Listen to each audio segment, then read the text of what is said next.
everyone. We are Girls Guts Glory. Thank you so much for tuning in. Shout out to Wizards of the Coast for sponsoring this season. Also, thanks to Johannes Plenio at coolfreepics.com for some of our awesome background images. So why don't we go around and introduce ourselves. I am Kimberly Doherty, and I am playing Daisy Gamwich, a human artificer. I'm Erica Fermina, and I am playing Leaf, your goblin druid. I'm Alice Gretchen, and I'm playing Velada Nailo, your centaur bard. I'm Alyssa, but I play Alyssum Todrias. I'm Ali Gonino, and I play Alyssum Todrias, an Eladrin sorceress. I'm Kellen Coleman, and I play Rufus Rippard, your rock-gnome wizard. I'm Rachel Seeley, and I'm your dungeon master. Woo! So, Yeah. thanks, guys. Who thinks that they can do their recap? Allie? Not me. Maybe? Yeah? Yeah. All right, do a good recap, and you I'll- gain advantage on one roll, so let's hear it. Hang on it. All right, so I just wrote down those names without any explanation. Virgil Henri, Lawantan, Eloise Price, Helena Vadalquist, and Keon Kita. Does anyone else remember? Those are the names. No. Yes, so those are the Yeah. names and options of people that we can seek out to come help us there, but we may need to relive the moment of their death with them. Right. And we did that. We traveled with Death to the 4th floor, to the acquisitions office. We got Virgil's staff. We created mugwort crowns to keep us safe while we astral traveled into the subconscious of Virgil. We traveled into his subconscious and found ourselves in a tavern where he was surrounded by lots of people. We hung around in the tavern waiting for him to be done so we could, have a little chat. Unfortunately, that didn't really happen as planned. Rufus and Valara put on a display playing music and dancing along to Virgil's music that he was playing. At the end of the night, we follow Virgil outside as he talked to the brother of a noble woman who Virgil was having an affair with. And Virgil was planning to steal her away.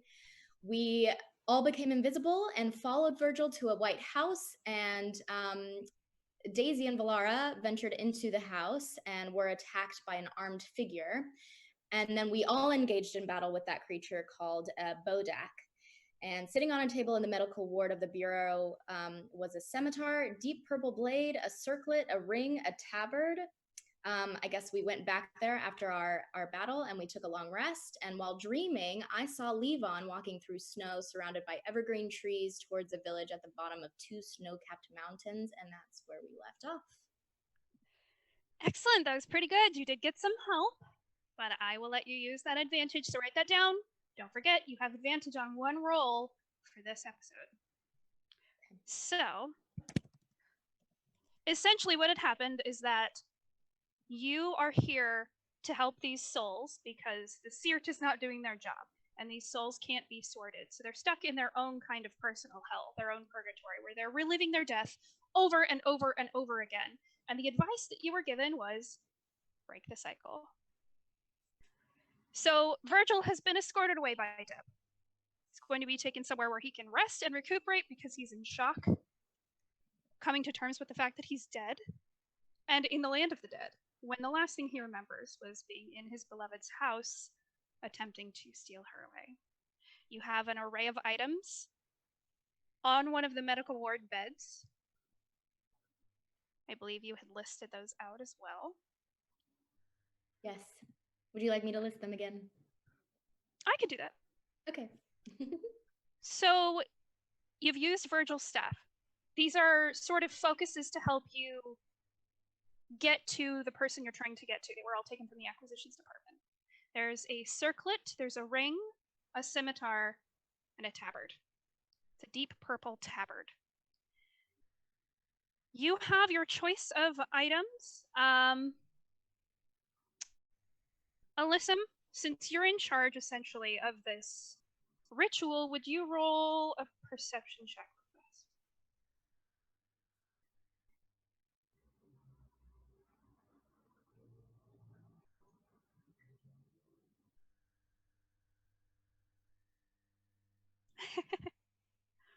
Someone cast deafness. 20. It was a what?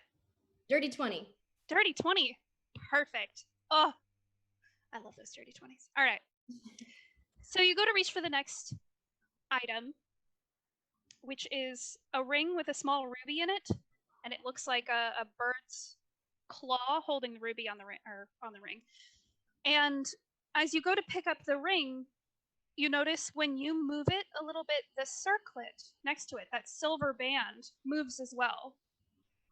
You pick up the ring, and the circlet moves towards you on the bed like it's got a little bit of a magnetic pull. So you pick up both items at once. And that feels right. There's something about it, like a little magnetic click into place that feels right, that you should have both of these items at the same time. And you look them over, and with your nat 20 perception, the ring is beautiful and old, looks like a family heirloom. And as you're looking at it, you glance on the inside, where no one would see unless this ring was taken off, and you see a symbol carved on the inside of it, engraved. It is a half-closed eye with an 8-pointed star in the pupil. And in fact, as you're looking at this circlet, which is a beautiful silver, almost low tiara, it's very simple, but very elegant, stylish.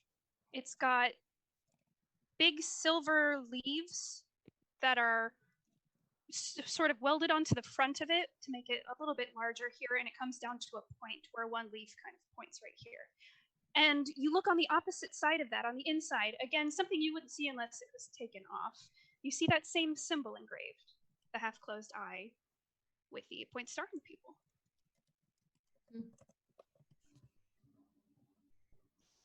My friends, would you come take a look at this? I show them the ring. I say, see that eye in the center there? Yeah. The same symbol is on this circlet. And they seem to be magnetically connected to one another.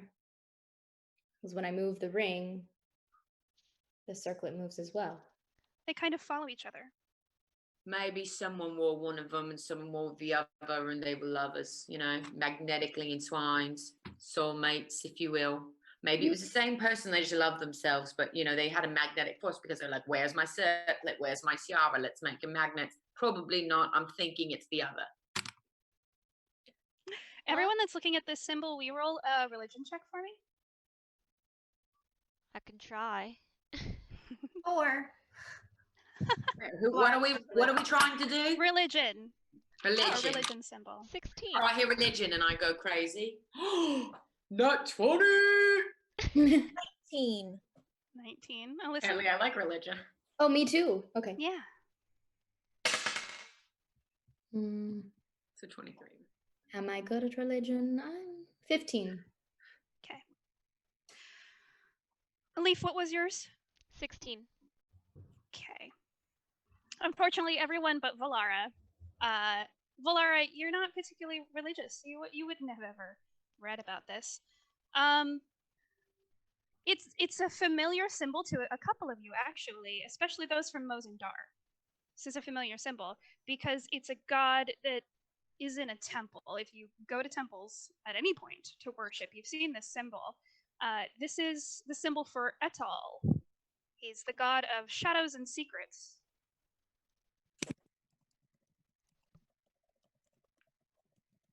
how do you spell Anatol? Etoll.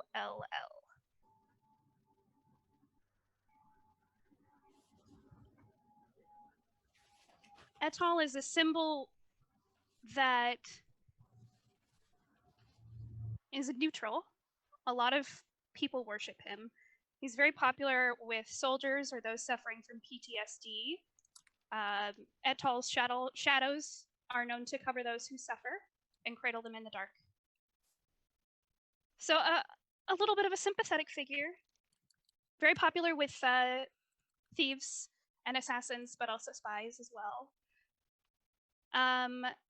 However, Rufus, with your nat 20, you remember as a child, your parents were, for a brief time in your childhood, your parents were pretty devout. They left that behind. But you remember reading a lot of books pertaining to religion. And you remember Anatol is a figure that comes in many forms. They are sometimes shapeless. They are sometimes man, sometimes woman, sometimes just nebulous, sometimes just shadow. But you remember hearing of another god associated with Anatol. His name is Anatol. Anatol is the brother or the sibling of Anatol, and Anatol is the god of burning light and suffering. You remember reading about this because at first, when you were a child, you read that and you went, oh, that's hard rock. But the more you read about it, the more it almost became like a boogeyman figure for you.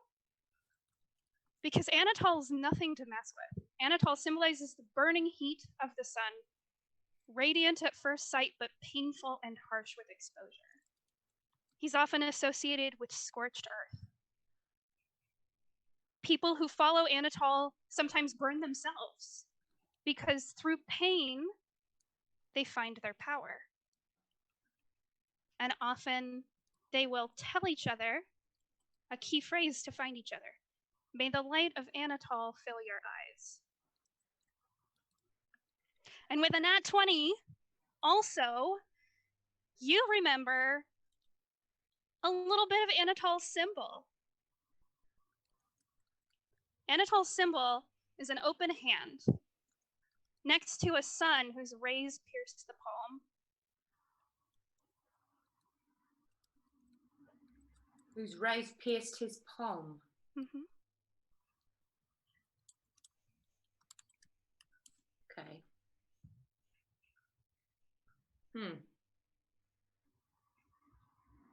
Is his symbol on any of the things? No, just Anatol's symbol isn't. Good. Scary, that boogie sun man. Does anyone know what the symbol is from? Oh yeah, we all know except for. Mm-hmm. Well, you know. With your 15, you would know the name Anatol. You would know it's the god of shadows and secrets. That's about all you would know. But you've heard of Anatol because Anatol isn't a evil deity. It's just one of many that come through. I'm gonna remind them as we start talking. I'm assuming of this is Anatol. Yeah. Does any of you know about Anatol? Well, you know, Anatol was the brother of Anatol, and he scared me to shite when I was a little boy. He's a god of burning light and suffering. You know, he's just bad news. And I don't believe in gods. Well, that's good because you wouldn't want to believe in this one. Some people burn themselves, you know, thinking about him or follow him. You know, he's associated with scorched earth. People, so keep in mind, everyone, that people who follow him have a saying. If we're ever out on the road, you know, in a battle or whatever, and you hear people say, may the light of Anatol fill your eyes. That's how they find each other. So keep that in mind. His symbol isn't like this one. His is a symbol of an open hand, you know, next to a sun and the rays of piercing the palm. So there you go, little history lesson. Who knew I was so good at religion? Who knew? Your foot. Oh no! Ah! Alice is frozen. Oh no. We lost Valara. Valara seems to be having a moment. Damn it. Oh, There we you're go. back. Hi. We're back, everyone. You can keep We Girls gotcha. of Glory down. We're good. You didn't miss anything. So, you have the pieces you need if you want to try and channel again to find more heroes for this quest, this big battle you guys are marching towards. Alyssum, do you happen to know how long the mugwort is good for? Can we use it for another trip? I think so. Roll a nature check.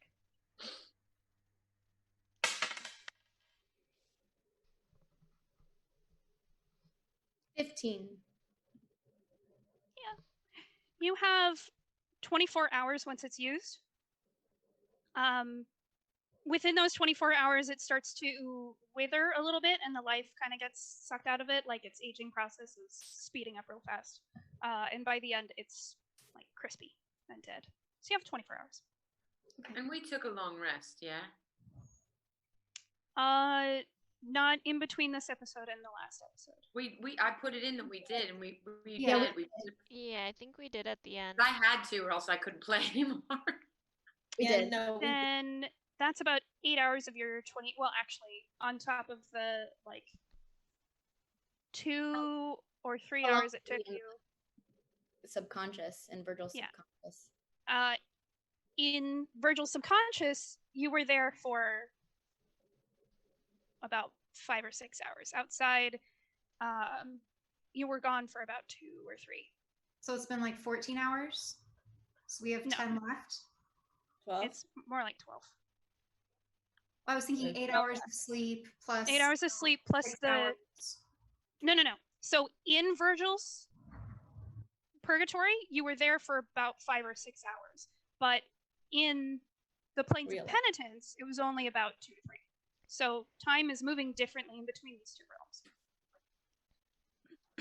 So it's been like 11 hours, 8-hour rest, and 3 hours. Like 12, yeah. Okay. So we have 12 hours left. Mm-hmm. Plenty of time to kick some ass. Let's do it. Yeah, we need to decide who's subconscious to travel into next. Not mine.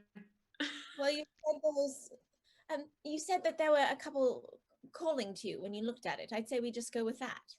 Yeah, The I re- think what you've got right there might be the next good option. I'm really scared we're going to run into Anatol or Anatol followers, but you know. So, I suppose if we take these, then we'll be traveling into atolls. Well, I feel like these are probably the gods of whichever people follow him. So I would think it'd be either, you know, the names we had on that Larlin Price, Eloise Price. Maybe it's them two because they're together. Price and Price. They could be married. They could be brother and sister. No, There was only one price. Yeah. 2 prices and the price is wrong. Not right. Get it? So I have Larlin Price, Eloise Price. It's probably something- Lawan Tan. Lawan Tan. He's very tan. He wears SPF. And Helena Vadelquist. Vadelquist. And Keon Kita. Kika. Kita. Keita. It's Keita. Keita. Keita. Well, you know, it's very hard. So, all right. So I think it's Larlin because I think we're supposed to go in order, Sure. but maybe not. Let's go look for Lawan, but possibly Eloise, Helena, or Keon. So the thing is, you don't know who is associated with what items. Yeah. But we'll find out when we get there. We'll find out. Okay. There she Is is. everyone ready to venture back into the astral planes? Oh yeah. Yeah. Astral projection. All right. Flyby, ready to go?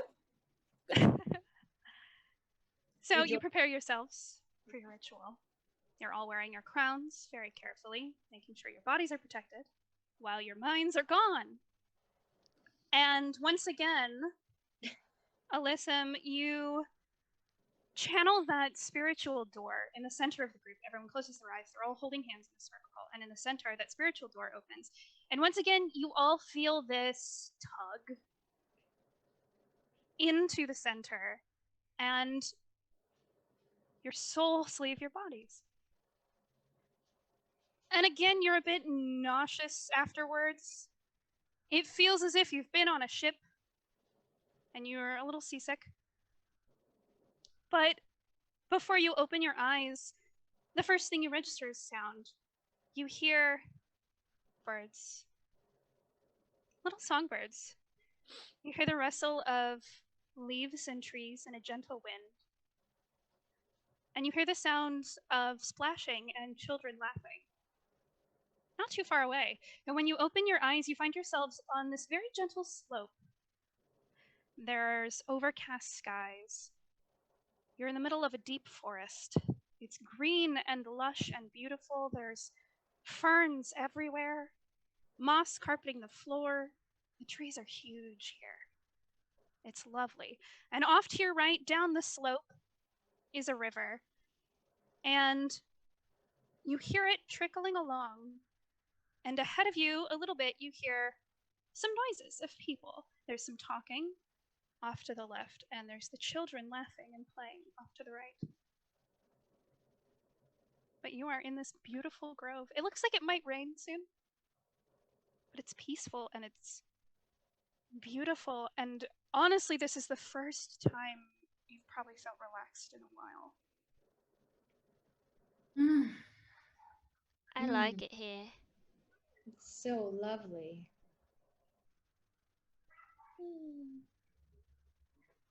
I miss trees, you know, like these ones, like big ones that are actually green, you know. Things Smells that like a feel storm alive. rolling in. I'm listening for sounds of any humanoids, any voices. Can I do a perception check to see if I hear? Nope, you're already off to the left. You hear it's up the slope. It's a ways from you. You have to go through the trees a little bit to get to it. There's some people talking up to the left, and there's some children playing off to the right. You can tell by the sounds of splashing. They're in the stream somewhere in this river. I stretch out my long legs, all 6 limbs of mine, feeling the wonderful of nature, and 6. what? You have 6. 6 Different limbs. arms. I have 4 legs and my 2 arms. I'm basically a Hindu goddess. legs. Oh, so it's different than a centaur, a normal centaur with 2 and 2. No, all centaurs. I mean, the have ones in 6. the movie, you know. Are you thinking of the ones with the bull heads and the human legs? A minotaur? Are you thinking minotaurs? No, I'm thinking of the ones in Harry Potter. They A have hippogriff? and then Yeah, four- so she has 4 limbs, No, it's not the guy 4 in the legs. horse But she has 6 body. limbs. So 2 arms and then 4 horse legs. Yeah, but you know what one I'm talking about in the forest, and he's a man body and 2 arms and then 2 legs, 2 No, horsey he's legs. got 4 horse legs. you're thinking of a fawn. A I don't fawn know or what a I'm satyr thinking would of, but it's be not this. So I'm glad you have 6 arms. Commence going forward. Thank you. 6 arms. 6 whole arms. They're all arms. I have She's 5 a centaur, but they're all arms. Yeah? Oh no! Kellen, no! Cursed What? image! I'm a man. Anyway, Horrific. bring it back Oh. to a joke. Always bring it back to a joke. I feel like we should go talk to some of these people. Yes, I would like to see children. I love children, and I quite miss them. I I miss think my son, maybe even though he's our approach this time could maybe be a little bit more gentle Agreed. than our approach with Virgil. Yeah, maybe we don't tell everyone they're dead. Yeah, maybe we don't lead with that, you know. I apologize. I'm awkward. It's It's okay. alright. It's all right. So do we want to go kids, adults? Children, kids. All right. So I y'all start to start- creep along? Yeah. Are you trying to be stealthy or are you just going for it? I did think we could sneak up on children. Yeah. Not stealthing. Okay. You move forward through the forest towards the sounds of these children playing, and in fact, you pop out between a couple of trees into a little bit of a clearing where you can see up the slope, up that incline that you're on. Down the incline are the children. You see several little kids. It's all young girls. They've taken off their outer clothes. They're wearing like undershirts and things that are for swimming specifically, like white linens that are very thick. Chemises. Yeah, little chemises, like a Victorian swimming outfit that looks. I mean, it covers pretty much all of your body. There are several small white dresses that are just laying on the bank, left behind. But you look up the incline, way, way, way at the top, you see far away, hundreds and hundreds of feet, you see a stone wall. Looks like a big building. You see the gray skies.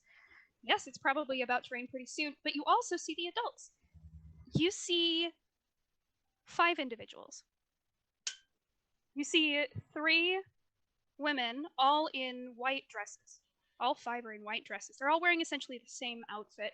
And from here, you can see the whole thing. They're not too far away. Each woman has a high-necked, button-up white blouse, big poofy sleeves that kind of tighten up around the wrist. There's lots of white-on-white embroidery, lots of lace frills, and they have high-waisted white skirts that go down to about halfway down their calves, and they're wearing small leather white shoes.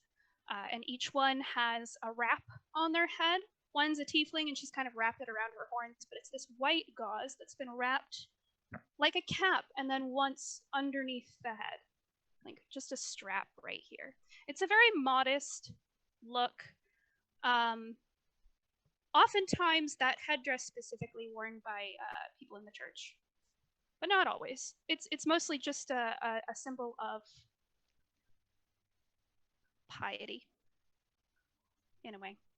And each one has specifically a medallion that they're wearing. Valara, will you do a perception check for me? Yes. Bad dice. 5. From here, you can't tell what it is. It's a beautiful gold amulet, and it catches the light. It's shined. It looks like they're all well taken care of, like they're important possessions. So you see these 5 women all wearing essentially the same outfit. And 3 of them are clustered together, sitting on a log.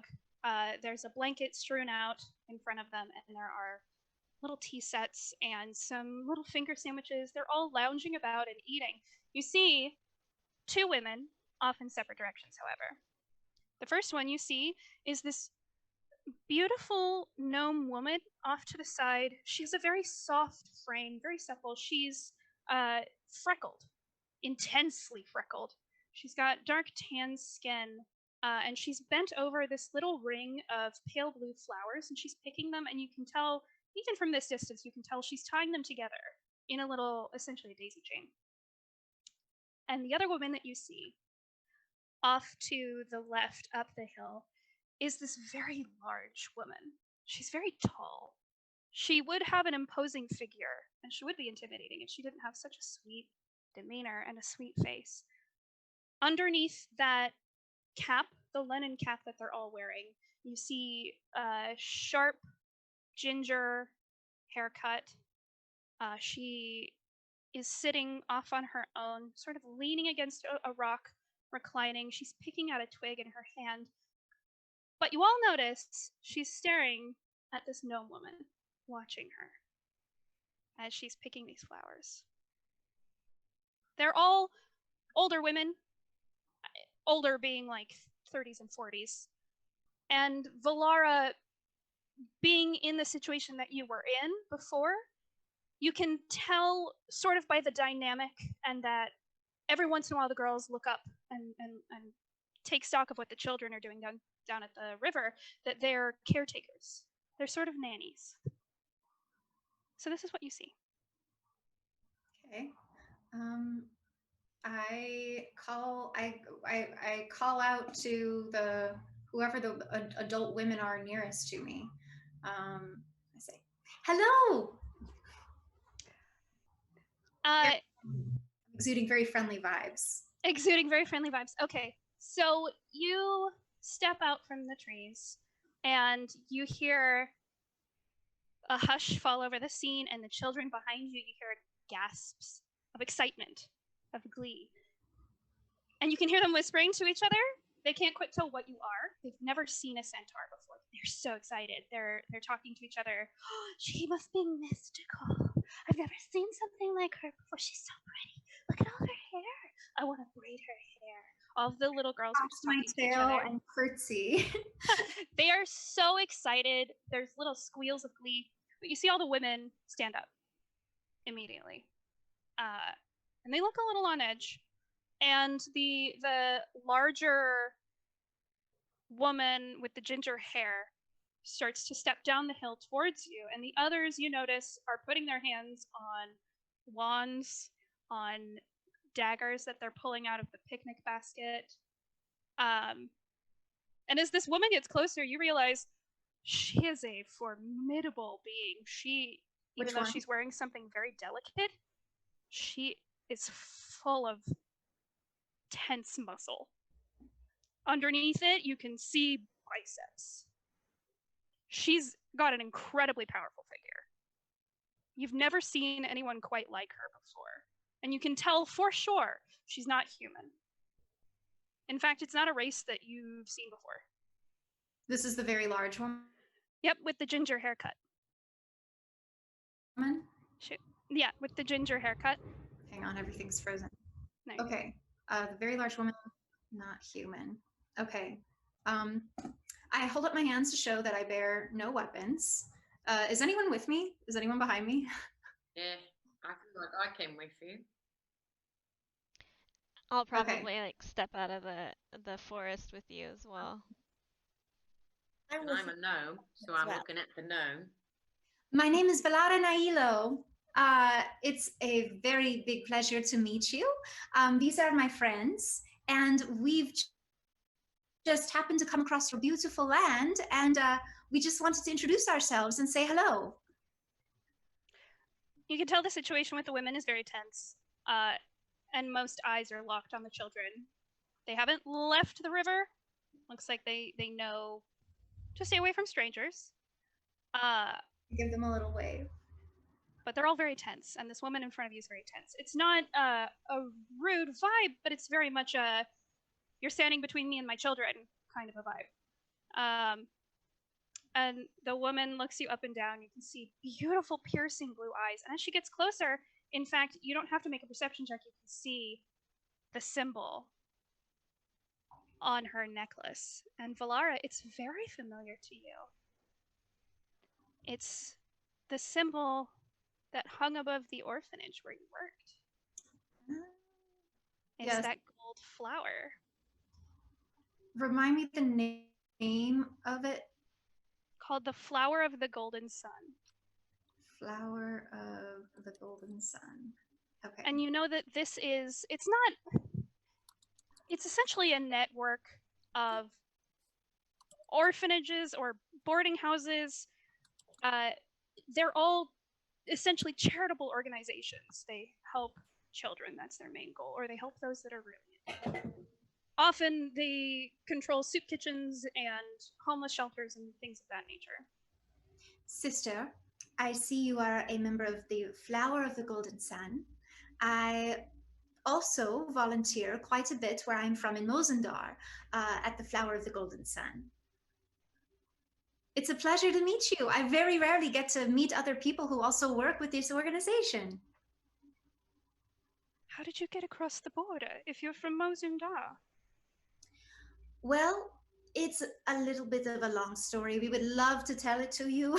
However, I have to say we are a bit low on refreshments right now. This is my friend Daisy, Leaf, Rufus, and Alyssum.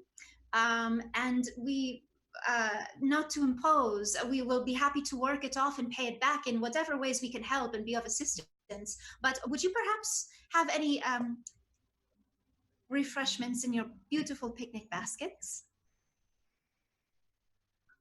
She pauses for a moment and then looks over her shoulder at the three women that were up at the picnic basket, and they are all armed already. They have their weapons out, and they're standing alert, ramrod straight. And you notice the gnome woman has actually disappeared. And she turns and looks at you again, and she says, "No need to pay us back. It's just the border's closed. If you're from Mozendar, you're so far from home. How did you get across the war zone?" As I said, She meant originally, long time ago from Mozambique. Been here for a while. Make a deception check. Damn it, why is it always me? Because you're the I one already that rolled the 20. That's not going to happen. Or is it? You don't know that? 19. Wait, perception. No, Mm-mm. deception. 20. Deception. Oh, deception. Oh, you know. Triangle eye. perception. So it's just 19 then? Okay, well, still, a Why would it be 19. perception? She looks you up and down, and you and Leaf are the only males here. You Yeah. get the sense there aren't a lot of males here for a reason, Mm. but she nods and she says, yes. Yes, of course, you wouldn't have been able to get across the war zone. Not nowadays. And actually, this talk of a war zone, you're all from the same area, essentially. Never heard of anything about a war zone in between the south and the north. This is all... You have no idea what this is about. But she says, yes, of course. And she looks over her shoulder, gives one quick hand gesture, and the women relax again. They lay down, and dropping invisibility, you see the gnome woman behind this tall woman. She's standing in front of you. And she's looking you up and down. She has her arms sort of put behind her back. Inquisitive. She has large eyes, big eyelashes, very sweet. That's a cool trick. She kind of leans around the tall woman's legs and looks to you, and she smiles, but she doesn't say anything. And the tall woman says, would you like to join us then? with pleasure. Please. That sounds lovely. I Thank reach you. into one of my saddlebags and I pull out I'm never without like a blanket for laying down that also doubles as bandage, whatever. Okay. So you go up the slope with this large woman, and the children resume playing. You can hear them playing some sort of tag game. You can't hear the words though. And up at the top, you lay your big linen blanket down next to this other soft blanket that looks very expensive and embroidered and fancy. Like someone spent a lot of manual hours working on this. You lay it down next to this other blanket. You can all settle on this large linen thing that Valara has put down. And they begin to offer you cups. Looks like they have plenty to spare just in case the children want any, but they've decided to give it to you instead. There are small raspberry sandwiches. There are little cucumber treats. They're like 2 cucumbers squished together. They have been in an ice box, so they're chilled. You can crunch through them, and there's a little thin cream in between them.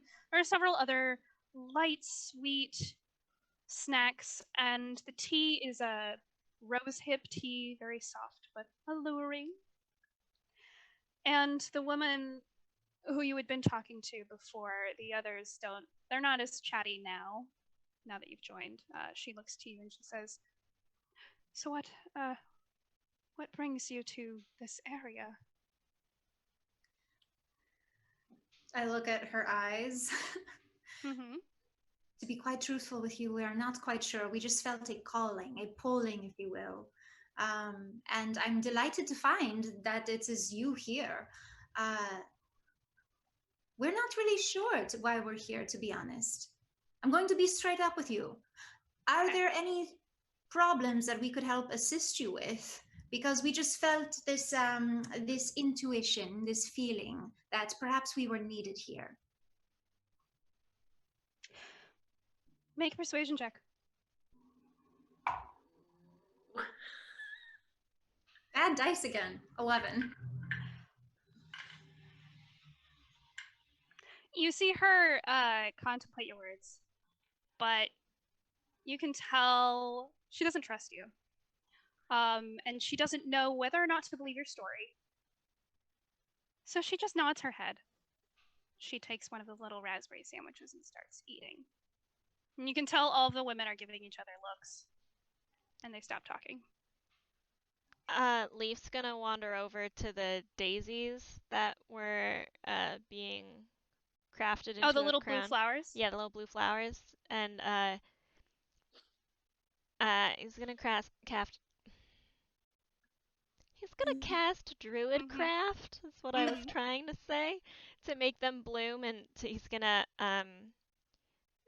pick a bunch and start making a crown and wander back over and hand it to the big woman.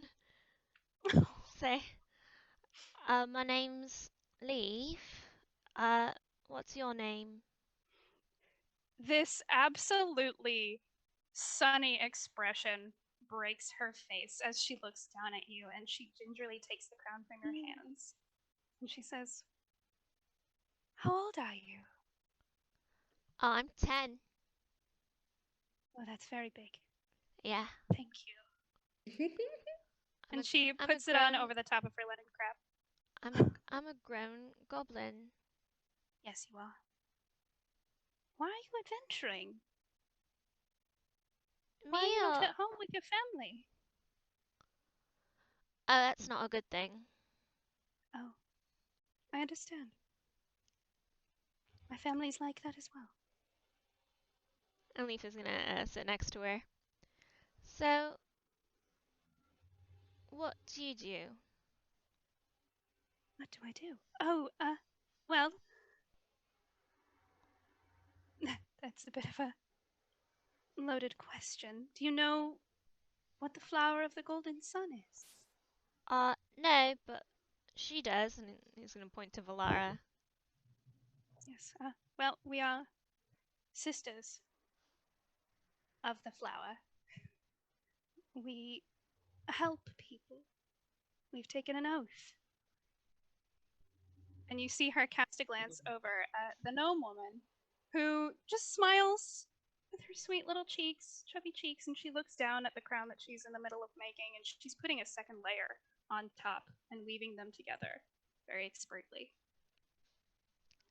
We like to help people as well, if we can, you know. That's good. And all of a sudden she gets this expression that passes really quickly, but Leaf, because you're looking right at her and you're talking to her, and mostly because you're a child to her, you can tell what this expression is. For a split second, there's worry, but that it's gone. Well, do you all have a place to stay? No, we usually just kind of sleep in the woods sometimes. I'll have to talk with the proctor. And I'll have to talk to Master Taravel, but I think we'll be able to offer you room and board if you'd like. Oh, that would be nice, yeah. For a short while. What is your name? Helena. Helena. And sorry, this is the tall woman? Mm-hmm. Okay. Tall ginger. And I look around to everyone and just go, Helena is a good name. what a lovely name that You is. see her watching you do this. As you all look around to each other and go, and she... We just really love names, and that one suits you perfectly. May I ask, I'm Rufus. I'm sorry I was so rude and didn't tell you my name. Oh, Rufus. Mm-hmm. Isn't it good? Did anyone else pick their name, or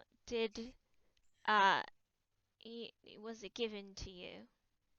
Just curious. I don't think I've asked that before. I picked my name. I picked my name too! Yay!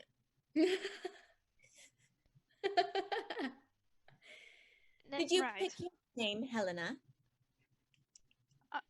No. It is my given name. Yeah. My given name was Grok. And Grok. I think. Yeah, you remember that. It sounds familiar. Yeah. That sounds right, you know. sometimes when it's been so long, since sometimes things just get fuzzy. I picked my band name. Band name? Yeah, I'm a musician. Or was. Am. Was. Oh. He's very known back in Mozambique, I'm going to walk over to Daisy and whisper in her ear. I'm going to say, "Do you think I should show her the ring?" No. Wait, she doesn't have the ring, right? She would have the ring now. Is that right, Rachel? Yeah, so when you go into their like purgatory cycle, the item that you have is like a spectral version of the item that ties them. I see. Can they see those spectral things? Like, can they see my spectral Artemis? Actually, no. They can't see the spectral Artemis. They can't see the spectral Calliope. Can we see anyone wearing a circlet? Make a perception check for me. Oh, here we go. A 20, a 19. Is this an 18? Who knows? No, it's a 3. Ooh. Maybe.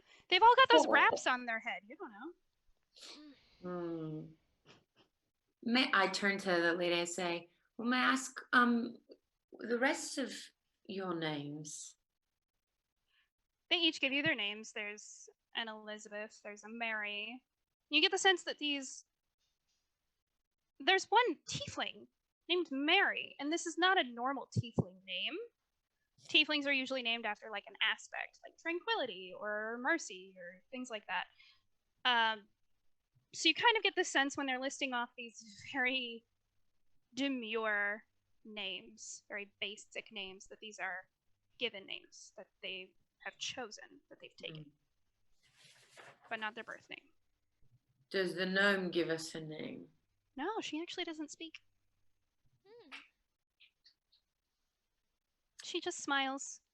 She doesn't look like she recognizes me at all. No, she doesn't look like she recognizes you. Because I'm a folk hero. So. Okay. I'm going to lean into Helena and say, do the children like magic? Well, it depends on what kind of magic. Oh, I was just thinking about maybe illuminating some lights for them. Just dancing lights that dance around and that they can play with and talk to. Okay. They're not harmful. She nods, but you see all of the women kind of get themselves in a ready position, just in case. But she nods. I'm going to cast dancing lights. Mm-hmm. And I don't cast them too close to the children. I kind of cast them, a bit above so that they're not right on top of them. And I'm going to make them like a soft lavender color. Okay.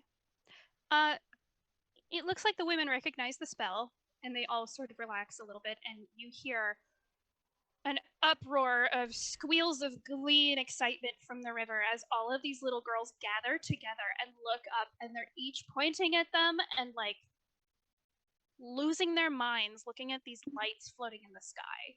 And they start to one by one climb onto the bank. They're all staying kind of in a clump like little ducklings. They're staying together, but they start to like explore up the bank and like interact with some of the lights as much as they can. They're having the time of their life. Mm-hmm. Oh, I love that. Are any of these children yours? Oh, no. No. These are orphans. Or similarly abandoned children. And she's just staring down the bank at this clump of girls that are they're following it like it's a butterfly, chasing a light around, all in a line. Daisy's going to go up to the children and say, "Hello, everyone. My name is Daisy." A little halfling girl steps forward, and she looks positively thrilled to be talking to someone. And you get the sense that they don't get to very often, not outside of their little circle. And she's got a missing tooth right here. One of her front teeth is missing, and she kind of whistles through it when she talks. Hi, I'm Abby. And she holds out a hand. She tries to be very professional and like shake your hand. "Hello, Abby. I am Daisy. Nice to meet you." That's my favorite flower. "Really? It's my favorite flower too." No way. I'm going to take out of my pocket just a little, it's like a little mechanical daisy that spins, and when it spins, it lights up. And I'm going to say, "Abby, I have something for you."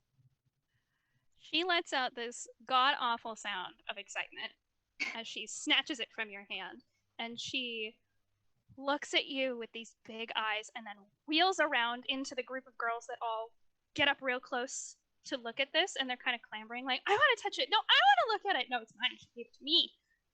But they're just very excited looking at this little daisy, and she looks back over her shoulder and she says, "This is really cool. Thank you. Did you make Well, this?" I did. And do you know what an artificer is? No. Well, we make things, and oh, I wish you could meet Artemis and Calliope. They're my friends that I built. Are they people? Is an artificer like a baker? Like a baker, in some ways, because I put things together, and baking is kind of chemical in a lot of ways, but I put things together and then I create them. And Artemis is actually a hippopotamus. Do you know what a hippopotamus is? No. Well, it's a creature from Africa. They're quite large and they live in the rivers. And then Calliope is a hummingbird. Have you ever seen a hummingbird? Yes. Yes. Well, she's a mechanical version, but her heart is made from a ruby. All these girls like right behind her. She has a real a gem in her? Yes. And Artemis's eyes are made out of onyx, although she's missing one right now. Oh no. They all get a little sad. Oh, it's okay. I will fix her. I just haven't had the time. Oh, okay. Do you like these gems, little? I'm not gonna call them little girls. That's weird. Do you like these gems? Hello, little girl. They all whip their heads up the bank. I don't call them looking at little you. girls. I know. They all look up the incline to where you are on the blanket still, and they all nod. Yeah. Do you like rubies? Yeah. Have you ever seen one before? Yeah. Where have you seen it? There's a couple on the reliquaries, and you see some of the women look kind of proud that they remembered that.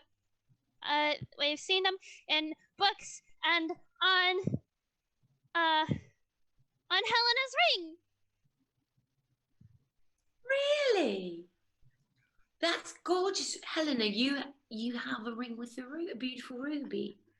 She looks at you a little confused, and she says, "Well, yes." And she holds up her hand, and she has this silver ring with a ruby in it. It's a very specific kind of ruby. It's called pigeon's blood because of its darker color, and it looks solid. It's not opaque like a regular ruby is, but it has what looks like a bird's talon holding it onto this silver ring. That's gorgeous. Where did you get that ring from? Is it like family heirloom or maybe a partner? It's a family heirloom. Why? I was curious because I gave a girl once a ring. I was in love. Didn't go so well. Long story. Had a kid. Anyway, Just wondering, I like to know stories. Gorgeous ring. Thanks for sharing. Okay. And I nudge. Who's next to me? Valar's probably next to you, and Alyssa's probably still next to you. And I just kind of hit them on the way. Just being like, found it. I didn't find, Subtle. but I didn't find out who gave it to her. So they know that because they heard the story. Tried. Helena, what does this branch of the Flower of the Golden Sun most serve? I see children, obviously. Is it mostly young girls? Is it mostly for orphans or healthcare? Well, we are in a fairly wealthy area, as you know. I gathered. Very beautiful. These raspberry delights are delicious. Yes, well. We take in orphans and children that are also abandoned, and we also serve as an etiquette school. Etiquette. Mm-hmm. What's that? Well, it's teaching manners in polite society, holding the pinky out when you drink and sitting a certain way and not bringing up specific conversations in polite dinner. Rufus. I just kind of like under my breath. You see her. She glances down, but there's just a little bit of a smile. Listen, I know manners. I just, choose to live my life. He's one of those ones who likes to know the rules to break the rules. Yeah. I see. Daisy's going to lean down to Abby. She's still over there with the children. She's going to say, Abby, where are we right now? What is the name of this city or town? We're not in a city. Yes, but where are we? What is this place? Well, that way is the Blonde Cliffs. Blonde We're on the or coast. Blonde, like hair, like mine. Oh, beautiful. Like this color. Oh, it's like you have a little mustache. Mm-hmm. Like that. That's very funny. Now I'm a gentleman. Oh, I like that. Thanks. That itches. I'm just wondering, how long have you been here with Helena? Mommy and Daddy dropped me off. I don't know. It's been a while. Well, it sounds like a lovely place to be. It's nice here. I have all my friends. That's lovely. Happy to hear that. Except, well, almost everyone. Who would you say isn't as nice? Isn't as nice? Oh no, everybody's nice. It's just sometimes they go away. Like who? Beatrice. Beatrice was the last one that went away. And they told us that she went off to work in a lady in Lord's house. Before that, I don't remember her name. But And there's another girl. These are other orphans or people who work at the... No, they're other kids, like me and like them. Okay. Well, that makes sense. There was another Abigail when I came, but she left too. A lot of them leave. Oh, well, that makes sense. All right, then, is there anyone who's not nice who works here? Or you'd say that you get a feeling that they're kind of sneaky. Sneaky? I'm pretty sneaky. No, I bet you are. But any adults, sneaky adults? Well, the proctor's really nice. I like him a lot. He's very old though, and he smells like mint. He smells like an old person all the time. And Master Taravel is okay, but I don't know a lot about them. They look kind of scary. Terabel? Taravel with a V. Taravel. I was like, Taravel. like a Terabel name. Oh no, that'd be mean. Yes. All right. Well, you've been very helpful. Thank you, Abby. Yeah. Please, enjoy that, Daisy. It's yours to keep. Really? Yes. And she like barges back into the group to snatch it from another girl. I'm going to go back to my friends. Okay. You do All right, so, and you can sit down at the circle. All right. Well, Helena, we'll just hang with you. Oh, Whatever you want to do, we'll do. How's that? okay. Well, we can finish up here. And then I'll take you up to talk to the proctor and Master Taravel, and we'll see if we can get you a place to stay while you are here. That would be so lovely. Thank you. So you spend some time here, you're finishing up this little picnic with everyone, and it begins to rain very gently. And everyone begins to pack up in this little gentle sprinkle. It feels lovely. It's nice and cool out here, but it's not cold, it's not chill. And the girls come in from the lake, they're at the river, and they all grab their dresses, and everyone heads up and they lead you up the hill to this side wall of a large building, and they bring you on this path that has beautiful hedges that are sculpted perfectly down the side of this wall and towards the front. And you come across the front of this building. It's a large square building. It's got several high chimneys stacked on top of it. It looks like a lot of rooms in this building have fireplaces. And there's several windows. It's a 2-story, rather plain on the outside, lovely stone thatch roof. Looks like it's well taken care of. And she leads you inside. And that's where we're going to take a quick break. Woohoo!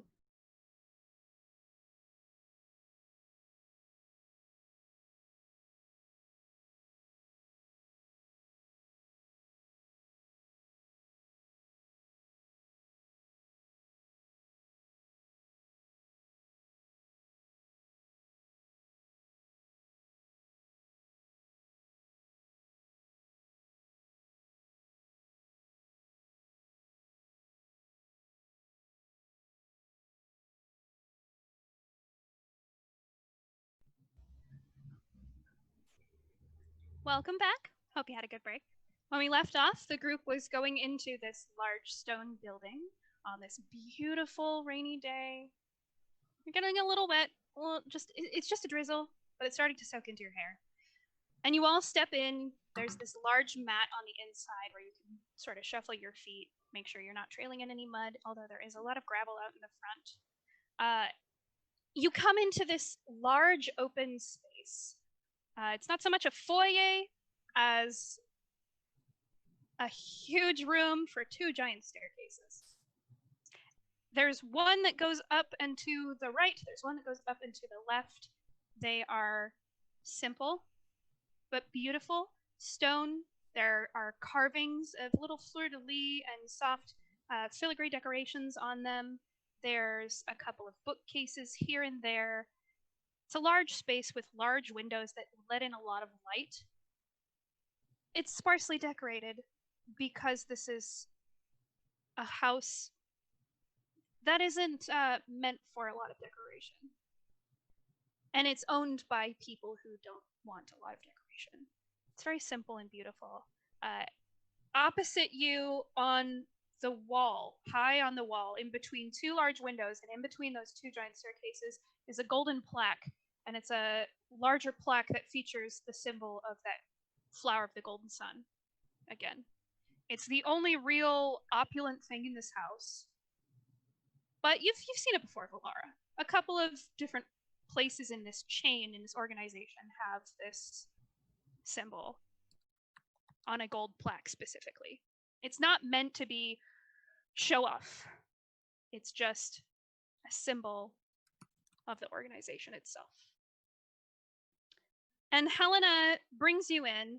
She's talking to the gnome woman that she had been watching earlier. You notice the gnome woman never says anything back. She just nods. But Helena is speaking to her in hushed tones. And the other 3 women behind you escort the children off up the stairs and to the left. And Helena says, I'll be right back. We're going to go and fetch the proctor, and if we can, Master Taravel, if they're not busy. Will you wait here? All right. And the 2 of them alight on the staircase and go off to the right. So you are left alone in this large, echoey hall.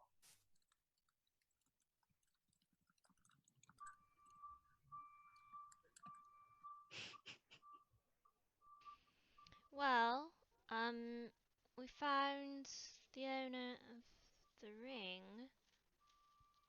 I guess we just kind of gotta see if we can figure out who owns the crown thingy. I feel like it might be hers, but if it's not, I don't know. I feel like something's up with this gnome lady. Takes one to gnome one. That was on the spot. Penalty! You get disadvantage the next roll. Disadvantage! I feel like that should be advantage. Penalty! Penalty! No! I'm kidding! Okay, thank God. Thank God. Actually, I'm not gonna do that. The brilliance in which that came to me in the moment. No, Anyway. I do that in another group, but that's because Hilarious. I have one person that makes a pun Every time? every 5 minutes. Oh, And I'm not exaggerating. I'm not usually very punny, but I You can am make very it fun, so funny. it's fine. Anyway, I'll so accept it. I feel like this gnome, something's going on with how quiet she is and how she's secretly, you know, and then doesn't say anything and it disappears and reappears. Maybe And I she's feel like just we'll awkward. find out more. Huh? Maybe she's just awkward. Maybe, but we'll find out more when this proctor, whoever these people are, come down. I feel like. You're just gonna stand here on the doormat? No, does anyone want to go snoop? I don't really want to get caught snooping. If I'm going to send, well, Calliope, can I send her as eyes? Even though you Sure. can't see her, no one can see her. I can just feel her. Well, no, you guys can see her. The party can see her. No one else can. Oh, okay. I'd like to just send her. I mean, she can't talk to me, so she can't give me too much information, but perhaps she could reenact what's going on in there. Okay. You've done this with Calliope before. Yeah?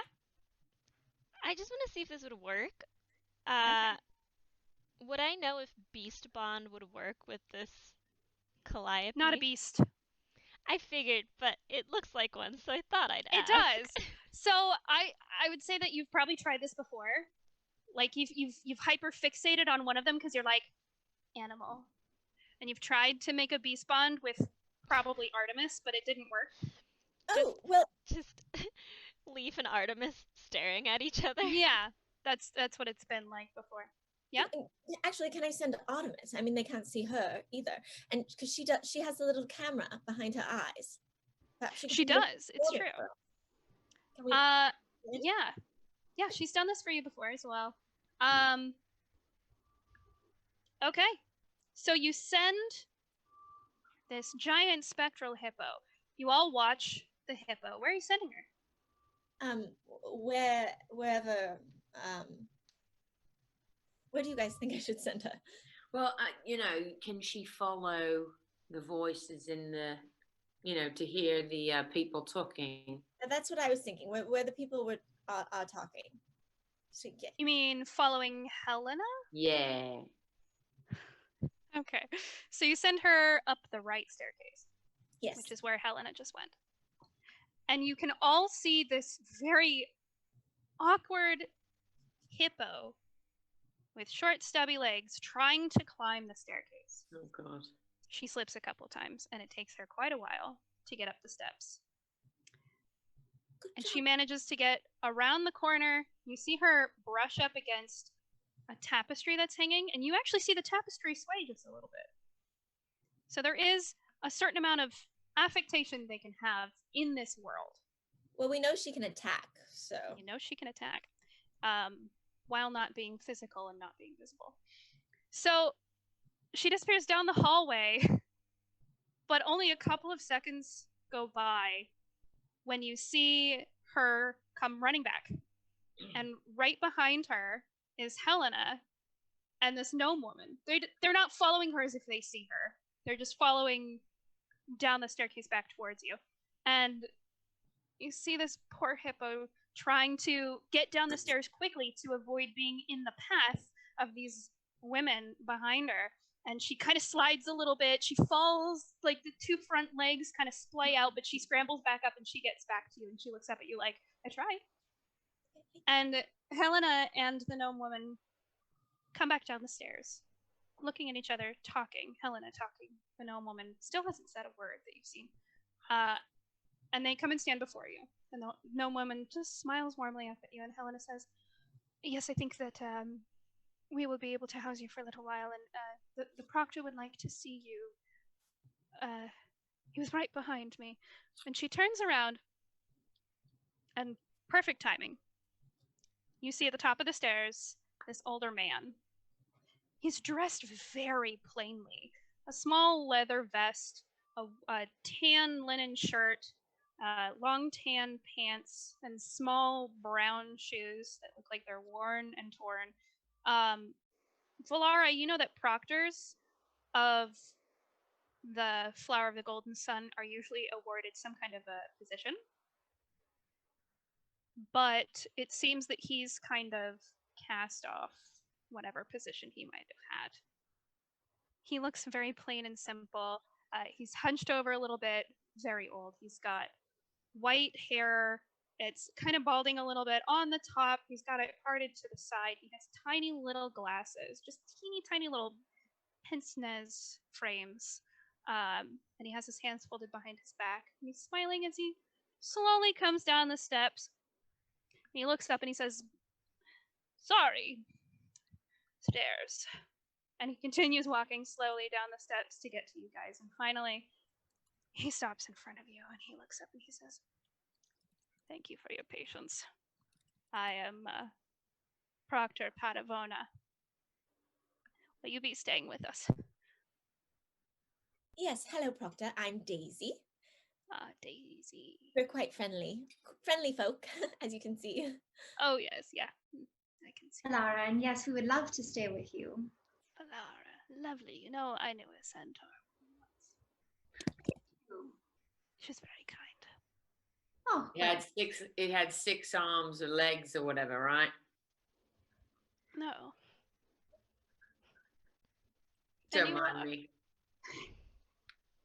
What was your name?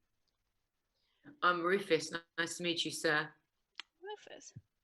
Rufus what? Rippard?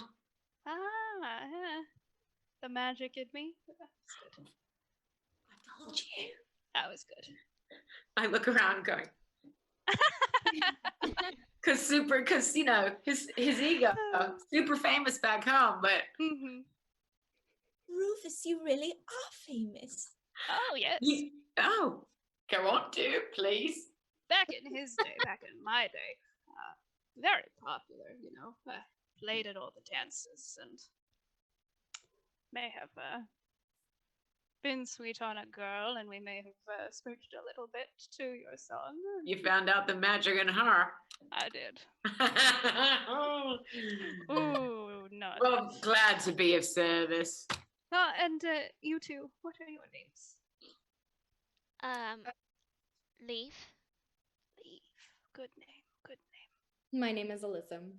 And Alyssa. Welcome. Thank you so much. It's lovely to have visitors. You know, we don't often have people come by unless they're dropping off a child. And usually, you know, that's very sad, being abandoned or left by their hoity-toity rich parents. Anyways, I can show you to your rooms, and if any of you are religiously inclined, I can show you to our temple, where we may have a shrine to your deity. Who knows? I wouldn't suppose that you would have a shrine for the goddess Akra by any chance? Oh, oh, no, that's an old one. Usually forgotten. Yes, well, it's very small. It's more, just a small figurine on a pedestal on the side. But gods sometimes don't need too much. But yes, we do. Yes. Oh, lovely. Well, I would love to go pray. Yes. Good. Yes, of course. Is the would you say you have one main god in your facilities? No. Well, the organization, I don't know if you know about the Flower of the Golden Sun. We're not affiliated with any one religion. We're just an organization on our own. We welcome all. Yeah, I feel like I've really been searching for something recently. I've been searching for meaning in my life after my music. You come here, nobody knows you anymore. You have to look for something. And I feel like I've just been thinking a lot about this god Anatol. Oh. Oh, Yeah. some here worship him, not many. Oh, really? I don't know that any of the sisters do. Make a perception check. Getting right to it, Moving that story. I like it. 14. I'll give her a flash of genius while we're at it. Yeah? Okay. That's a Add 6? No, 5. Oh, 19. 18. Oh, I thought 19. 19. It's a 14, right? 19. Oh, yeah, sorry, 14, because I forgot the added one. Yeah. So it's 19. 19. Thanks.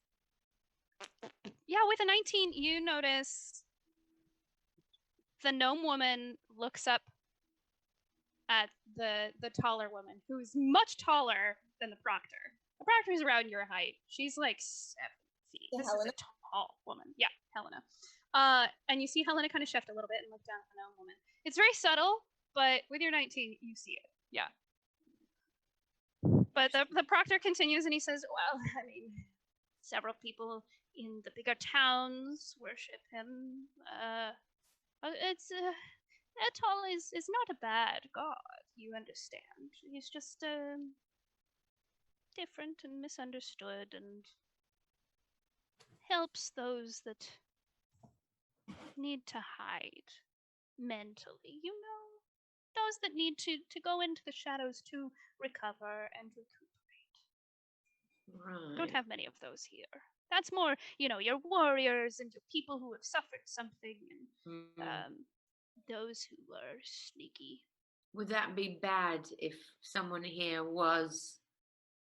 Would that be looked down upon? No, but it's often associated with spies. So it wouldn't. I mean, it depends on the person. Sorry, what is it associated with spies? The Anatol, he's Anatol. associated with spies because God of shadows and secrets. Why would spies, do you feel like... Why would spies come here? I guess they're not here, because why would they be here, Do you have a reason that you think they could come here? Make a deception check. Hey! Deception? 17. Yeah. 17? He laughs and he says, oh, yes, hypothetical questions. I enjoy this. Yes. Various fictitious scenarios. I read a lot of fiction books. Why would spies come here? I don't know. I don't know why any spy would come here. We're just etiquette school. With a 17, he says nothing. He doesn't know, perhaps. Ladies, do you have any idea? You say that out loud? Off on them? Are you saying this out loud? No, I take it back. Would you like me to show you to your rooms? Yes, please. And Helena, is your room near our room? Perhaps we could have a party later or something. She looks quickly down at the gnome woman next to her, like, and she says, no, our rooms are separate. They're somewhere else. Oh. Okay. Good to know. I'm going to tell, I have to figure out how to do this discreetly, but kind of get Calliope to kind of stay with them, and if there's any trouble to come get us. Well, you have a almost telepathic bond with Calliope. You would probably, since you created her, you would probably be able to just, you would have to roll a sleight of hand check, but you could like sneak her out of your pocket and go, and she'd be able to follow them. I think she'd get that. All She's right. smart. Yes, I'm gonna do that. Okay, so the proctor starts to lead you back behind the staircase to a door you hadn't seen before that leads off to another wing. Roll sleight of hand. That's a dirty 20. Dirty 20. Okay. You secret Calliope out of your pocket, and you make a very discreet, and you see, only you see her spectral form flit off. And Helena and the gnome woman are still standing by the doorway watching you go. And over your shoulder, as you are going around this staircase and entering the door that the proctor is holding open for you, you see Helena frown and lean down and whisper something to the gnome woman who's watching you guys go, and she just nods. The proctor takes you into this other wing,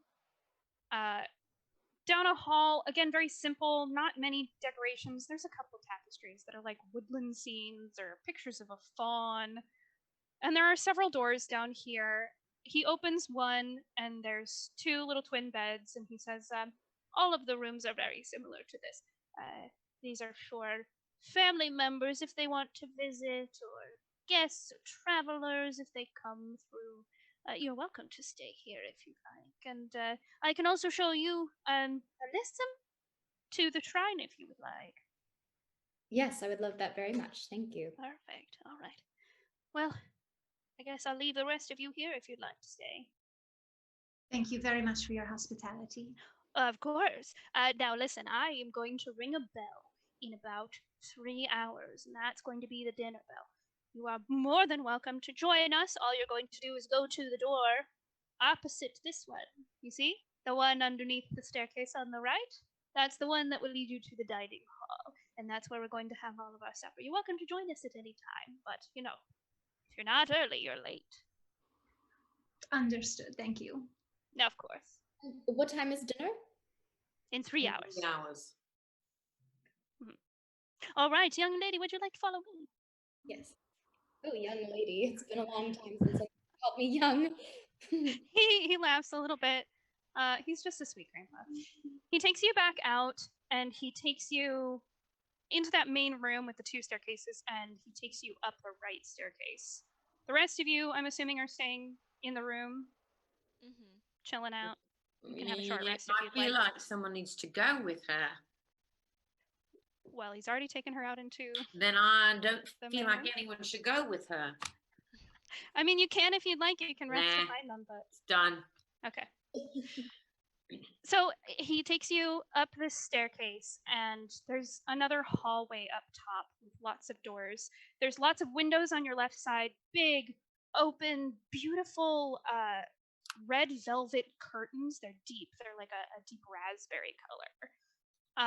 There's a runner carpet that's a plain white linen, but it's got small golden flowers embroidered in a sort of crisscross pattern. This looks like the only sort of opulent area. This is probably where families of a higher status come to talk to the proctor. It's where his office is. You can tell because he passes it and he looks inside. It's very messy. There are papers everywhere. There's like a spilled ink pot that's just dripping ink, and he goes, I'll clean that up later. And he closes it. And he continues down the hallway. It's so nice and light and airy in here. But you pass by a doorway and you feel a cold. And the door is open ajar. Just that much, but you can glimpse in and you see a figure standing at a desk. It's a room that mirrors the proctor's office, It's a tall figure that is wearing a long white tunic, floor length, but it has very severe cut angles. It's a very sharp designed tunic, if that makes sense. It has several folds and pleats, but they're all angular. They all end in sharp points, and they point long. They make this figure look taller than they are. It's very chic. It's very fashion forward. The figure is very pale. They have short white hair that's pulled back tightly. You don't see a face, but you do see long gloves that come up above the elbow and that hide the arms. And that's all you see as you pass. The proctor leads you to the fourth door on your right and opens it. It's a small church. There's some big windows that you would have seen on the front of the house, very simple windows, just like everything else in the house. There's a couple of wooden pews, and there are several little alcoves that have little pillars with symbols of gods and statues that make a shrine. They're all very small, very quaint. Everything about this place is very quaint. But there are little offerings on several of them, and he goes along into the room, pointing at all of them, and he goes, I think it might be the last one on the right. It's kind of added as an afterthought. Now keep in mind, this is old. This was here before I was here, and that's very old, you know.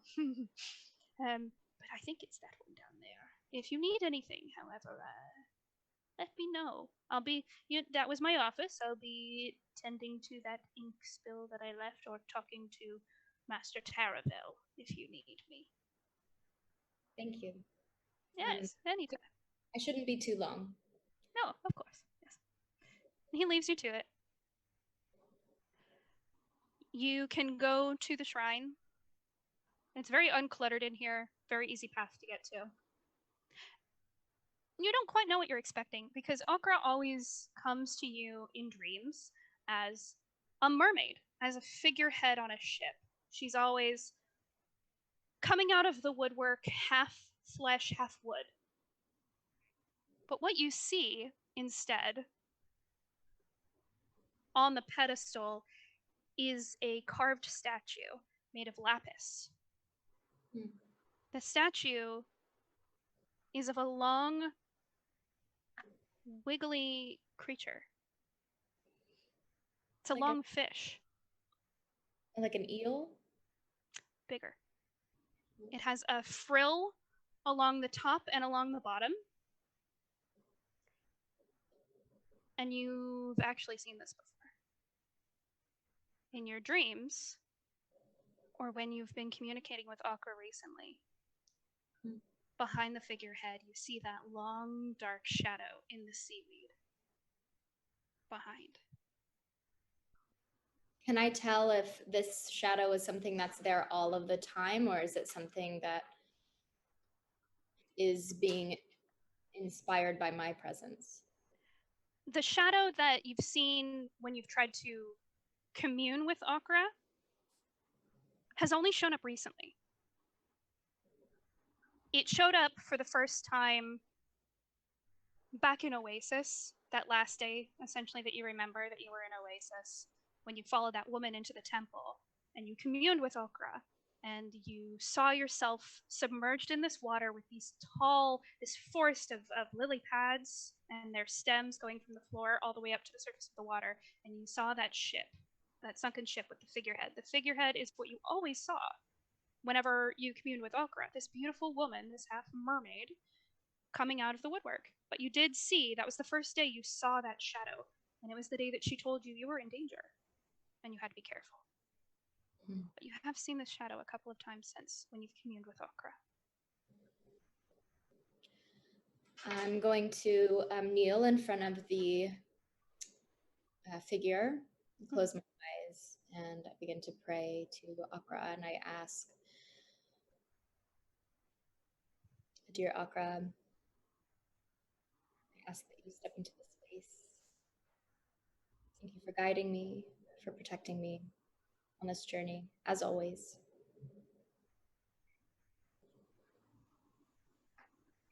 I'm confused as to what the meaning of this shadow is. Is it something I should be worried about? If you can give me any sort of sign or insight as to what I'm supposed to know about the shadow, or why I'm here with these people on this journey, I would so appreciate any sort of communication from you. I feel like I haven't heard from you in a clear way in a very long time. I will continue to trust where you are leading me. I'll continue to have faith. Allie, I need you to roll a D100 and a D10. So your percentile die.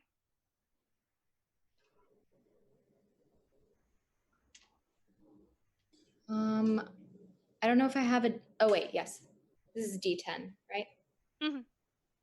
And then if you have another one that looks like this, or just another 10. Okay, I got a 40 and a 1. Okay.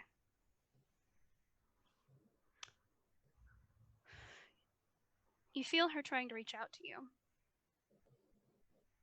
It's a soft probing. It's a very familiar feeling, but it's weak. It's very, very weak. You don't get words. You don't really get any communication.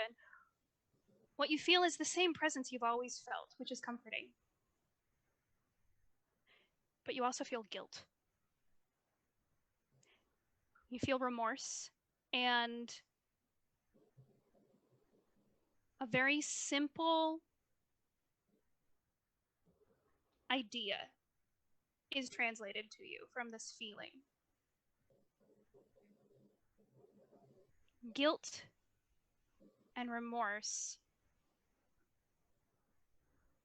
because of trickery.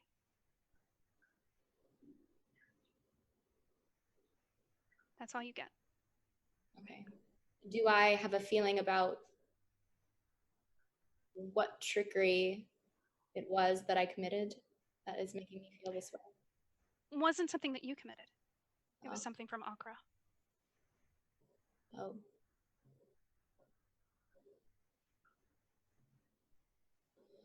Okay. Do I feel then betrayed in any sort of way by Akra? No, it's not necessarily a betrayal. But you may have to wait for an answer. Okay. It's still the same deity you prayed to before. It's still the same deity that was always there for you, that was always helping you heal people. But there was a front that was put up for a reason. Okay. I open my eyes and I touch the figure and just take a moment to pause and look before I pick it up and walk back to the proctor's office. Right? You go to the proctor's office and he's actually not in there. Before you get to the proctor's office, you see that door that was ajar earlier, still open a little bit further, and you hear the proctor's voice talking to someone in low tones. And you can glance in around the door jamb, and you see him talking to the figure that was in the office before with that very severe white tunic and the white gloves. And the person looks up at you. Looks like some kind of elf. Very elegant face, but cold. Impossibly high cheekbones, pointy nose, pointy chin, very fey. And Proctor Padavona says, "Welcome, come in. This is Master Taravel. This is one of the people that I was telling you about. Just a little party that was coming in." The master looks at you and nods. Good afternoon. Thank Hello. you for your hospitality. Yes, of course. We hope you enjoy your stay here. Thank you. I don't mean to interrupt. I just wanted to let you know that I'm finished, and I'll be headed back to meet with my friends now. Yes, of course. And the proctor goes, yes, well, remember, just about, 2.5 hours until dinner. Yes? Any questions for me before I head back? No? If you need anything from us, let us know. If you need more blankets or pillows or, those beds are not often used, so they might be kind of stiff and uncomfortable. I apologize for that, but we don't have, much. Okay, thank you. And I exit and go down the hall. Okay. Dinner goes by quickly. It's very pleasant. You all hear the bell very loudly. It tends to echo, and the way that these halls are built, the sound carries. And the dinner is lovely. It's all nice and light. There's some pheasant, some turkey, lots of vegetarian plates for those that would rather not eat meat. Lots of berries, cool things, blueberries, cucumbers, stuff like that. And you head back to bed. It's rather uneventful. Everyone's very polite. You do see Master Taravel. A lot of you for the first time. Alyssa's the only one that has seen the Master. A very cold figure, but not unpleasant. Just ultra tense, ultra upright. And you see that Helena sits next to that same gnome woman, and Helena whispers to her all night. And with a couple of glasses of wine, you see a very gentle flush on Helena's face as she speaks to the gnome, and you can tell there's a deep fondness there. I'm gonna send during this dinner Artemis to try and go listen in on their conversation, what she's whispering, if at all possible. Okay. You send Artemis clunking over silently. You can just see the way that she's moving. She waddles over and stands behind them. And after dinner, you can check whatever recording that she took, if you'd like. Yes, I would like to do that. All right. Dinner passes completely uneventfully. It's lovely. All of the kids are very well behaved, with a couple of fallen food mistakes here and there. Leaf would And have you had- definitely been eating with his hands. At Perfect. least in the very beginning. Yeah. You get a couple looks from some of the older women that are taking care of the kids, but they don't mention anything. A couple of them smile a little bit and laugh like, oh, a kid, of course. Glad we broke the others of this habit. Nothing else. Would anyone else like to do anything before you leave the dining room? Daisy's going to give a wave to Abby. Okay, you give a wave to Abby, and she's in the middle of stuffing a chunk of quail into her mouth, and you can see that she has the little Daisy on the table next to her plate. And one of the older women tries to tell her to put it away, and she's like, no. She's ecstatic about it. So you all leave the dining hall, you go back to your rooms. It's getting rather dark. A lot of the light is lost in here. There's only a few small candles. There's no chandeliers or anything. There are a few sconces that they can place candles, but it gets rather dark at nighttime. A lot of the light that came into the building was from all those tall floor-length windows. So you go back to your rooms. There's 2 beds per room, so you can all separate and go into your own rooms if you pair off. And you can lay down for a rest if you'd like. I want to watch. I want to watch the video from. Yeah. Okay. So I want to watch the video as well. You're in the room? Okay. Who else is in the room? Yeah? Okay. So you all gather in one room. It's a very simple video. You hear a lot of Helena talking, but it's almost as if you're missing half the conversation. You never hear the other person speak a word. They talk about what you can gather. the weather, how lovely the dish is. And by the end of the meal, you can tell Helena's in love with this woman. It's obvious enough by the way she speaks to her. You can tell. But you also hear Helena say tonight. And that's it. And Calliope's still with them to come alert us if anything.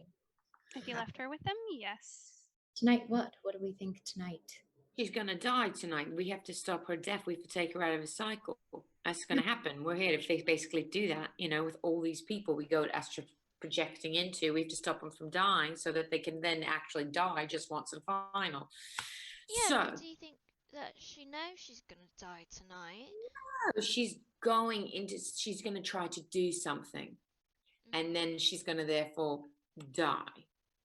And what I think is, so they're either lovers. It's either that they're in love or that one loves the other. Who knows? All I know is that gnome woman's up to no good. I think they're both spies because they follow that god who's only like, you know, shadowy people and spies follow. They're, you know, you could tell with their reaction that they know that they're not, like, they're in hiding for some reason. So I feel like they have a mission, something they're going to do, and she's going to get killed. I like your instincts.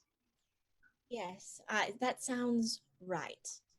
But if they were sneaky, or like, do you think that she's evil? I'm not sure of that, because it would sound, I mean, the god, from what we understand, is like people trying to escape or be secretive or be hidden, but it didn't say specifically that they're evil, although that implies that they are. But you were the one, Rufus, that rolled the nat 20. Yeah. And you were hearing about the gods. So Anatol, again, is a god favored by people who suffer from PTSD. Ah. It's warriors, veterans who've come back from battle and need a place to recover. So Anatol offers them the cloak of his darkness. He's, from what you know, a true neutral god. Yeah. But he doesn't cater to those that are evil. So they're just in hiding. I don't think they're evil.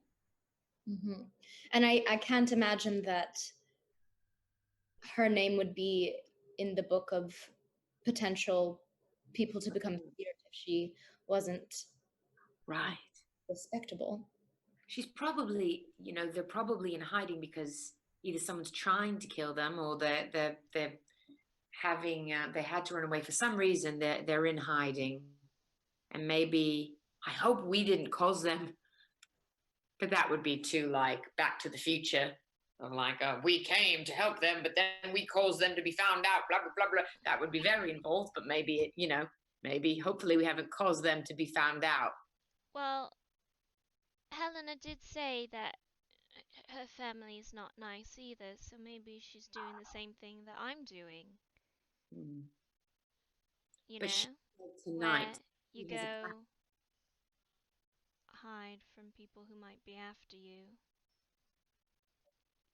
Whatever they're going to do, they're going to do it tonight. So we need to be alerted. I mean, do we stay up and go in because we've just rested? Well, haven't just rested. Well, Calliope is with them, so if anything out of the ordinary is going to happen, she'll come get us. Okay. Do you have telepathic connection with her? No. So she has to come find you? She has to come find us, yes. I think that's enough time. I can do find familiar and create something that can telepathically connect with them, but they have to be within 100 feet, I think. That would be helpful, I suppose. Should we should we go try to find her? I mean, we know something's going to happen tonight. Should we try and hide and watch? Problem is that the gnome woman doesn't seem to be talking, seems to be having telepathy or something so we're not going to overhear anything. I wonder if the crown is connected to the ring, and that's how they're communicating.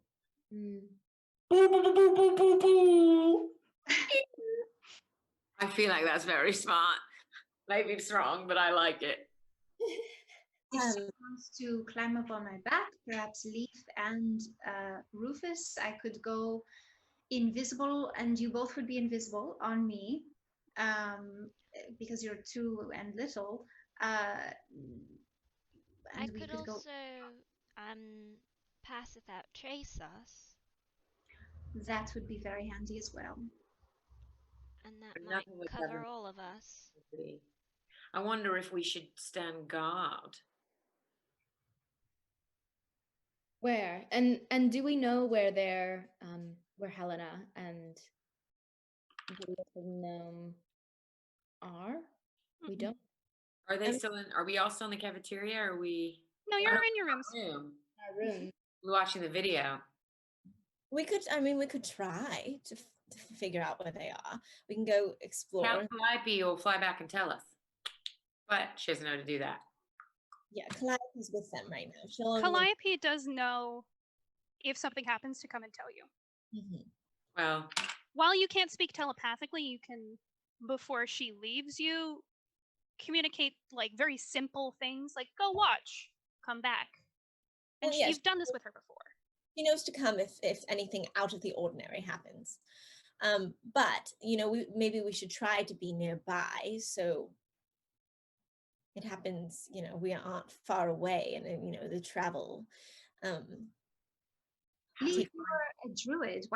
What if you morph into a little sparrow and fly around the windows and see if you can see where they are? Oh yeah. Sometimes I forget I can do things like that. I knew. Let me, maybe I could be like a mouse. Or a mouse. Or I hope there's no cats. something small. Maybe, can they- yeah. Maybe I should fly. Maybe I might be a fly. You could be like Calliope. It's up to you, of course. But in case you needed to protect yourself, perhaps you should be like a falcon type. Inside. Falcon inside. Yeah, if I fly around inside, I might want to be an indoor thing. But if I I'm think gonna be be whatever flying you want. outside, Go look. I say just go for it. okay. And Lee's gonna sit there and close his eyes and turn into a gnat. It's not very strong, but very small. Hard to hit. Okay. Leaf almost winks out of existence. And you all panic for a second because you don't see Leaf anywhere. You don't see any animals. You don't see a sparrow. You don't see a mouse in his place. Nothing. And then Valara, next to your ear, you hear this teeny little... Don't swat it. Oh, Leaf, is that you? Fly in front of her face. Just And it like goes right here. away You're the quickly ever out of arm's reach. All right, go along. We'll wait here for you, and we will not leave. If you're not back within 20 minutes, then we will begin to be concerned. And then Okay. it just goes across your eye line, and then So Leaf, you head... One of your friends opens the door a little bit, and you... out. This place is massive to you, and your vision is almost a little blurred because of the depth of this hallway. It's so large to you. It's like a massive temple. Several thousand feet in every direction. Where are you going? I was just gonna start checking rooms. You can fit through keyholes. Yeah, because I figured I'd be something small so I could just like sneak in, take a look, and then like sneak out if I had to. Where are you going, though? I'll head the opposite way of the dining room. What do you mean when you see the opposite way of the dining room? So like we went down the hall one way to the dining room, right? Yes. So you have the two staircases, one that goes right, one goes left. There's a door behind the right staircase that goes right into the dining room. There's a door behind the left staircase, which is into the hallway with the guest rooms, which is where you are now.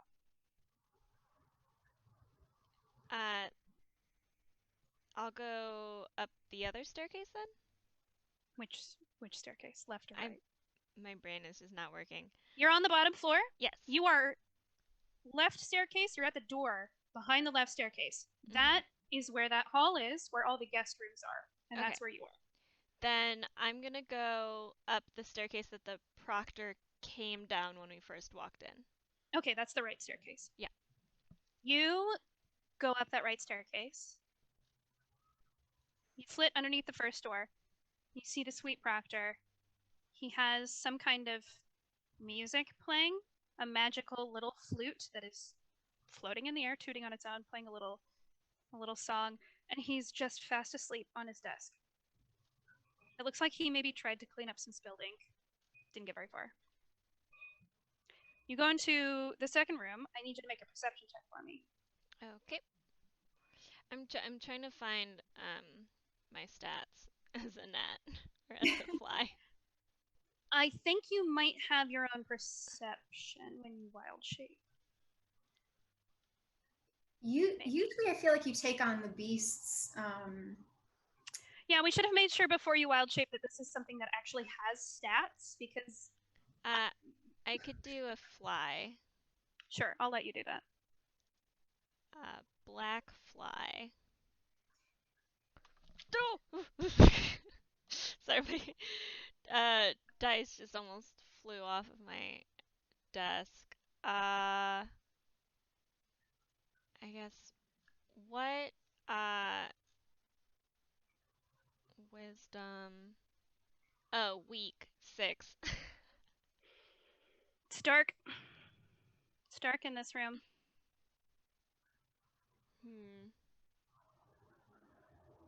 You can go to the next room.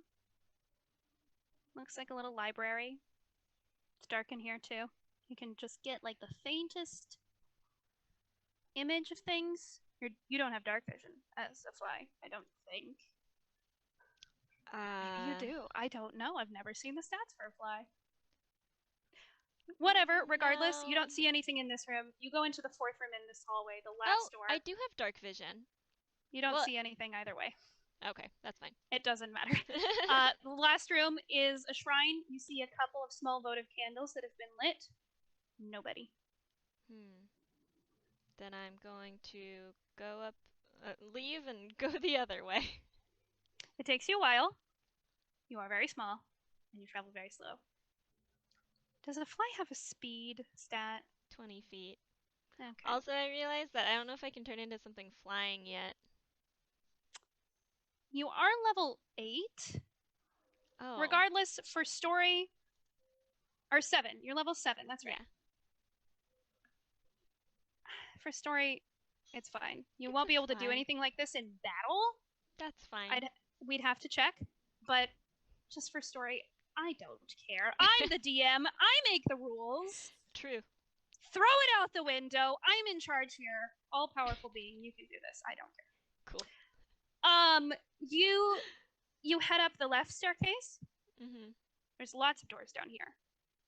And you flit under each one with your fancy fly dark vision. You see bunk beds, small rooms, but they don't need to be large. Lots of children sleeping, and as you get further down the hallway, you find the rooms of the women that are watching over the children. And there's many more children here than you saw down at the lake or at the river. Looks like that was just a small field trip or an outing. You see a couple of empty beds, the bunk beds, that have been perfectly made up. Some of the children either aren't occupying that bed or are missing. And you flit underneath a couple of the doorways of the caretakers, and you find Helena. And she looks like she is writing something down. What languages do a fly speak? What does a fly speak? What can you read as a fly? I don't know. I assume you'd be able to understand common? I think you, I always forget how wild shape works, but We'll say, for the sake of it, you look over her shoulder. You don't understand what's being written. Okay. And she closes the book. and she starts to ready herself.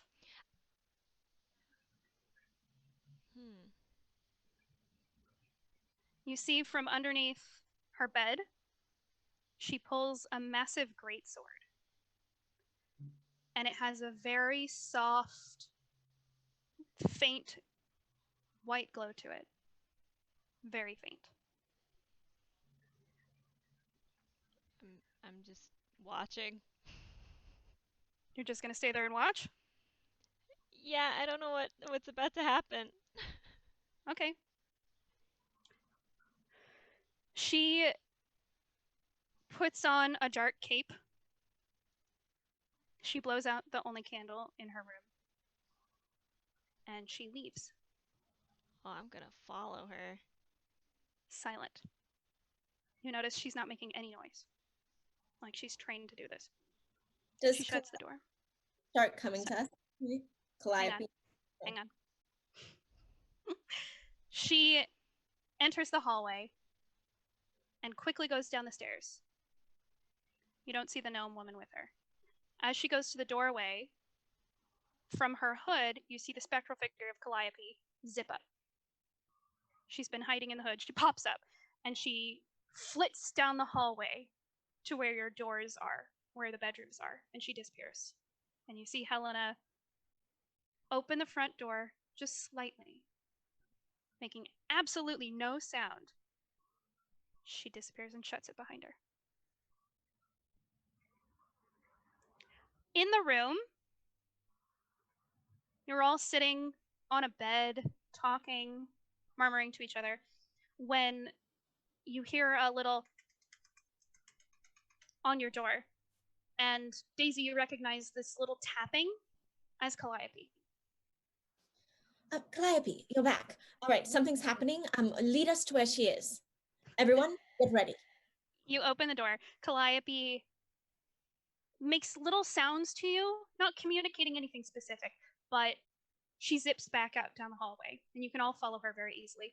She leads you back out into the main hall where those two staircases are, and she goes to the door. Leaf, where are you? I'm following Helena. Okay. I'd say you definitely had time to zip out the doorway behind her. We'll get to you in a minute. Okay. The rest of you go outside, make a perception check. And I need whoever's on the door to make a stealth check or a sleight of hand.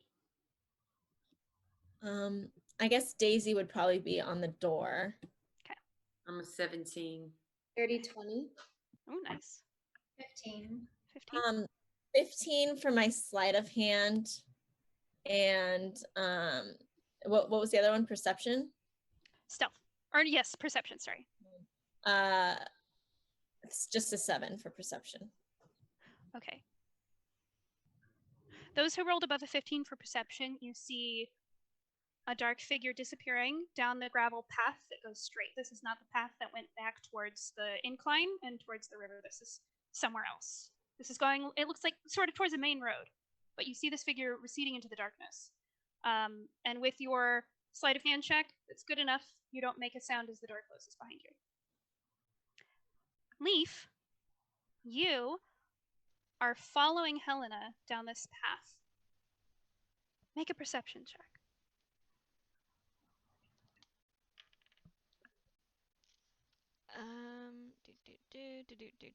I believe that is a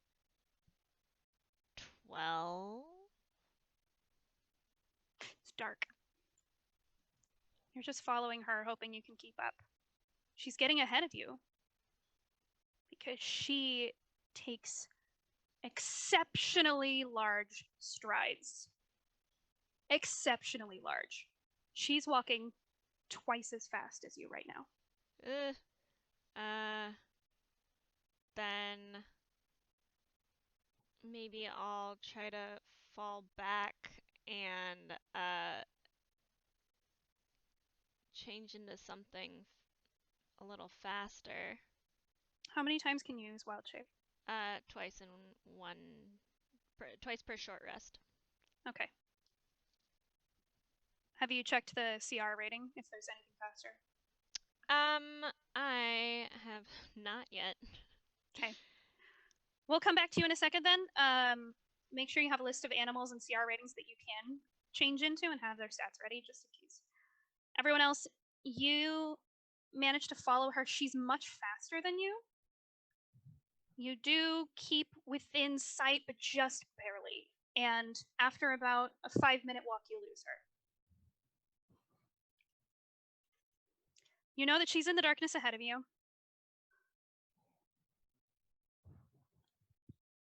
Make another perception check for me.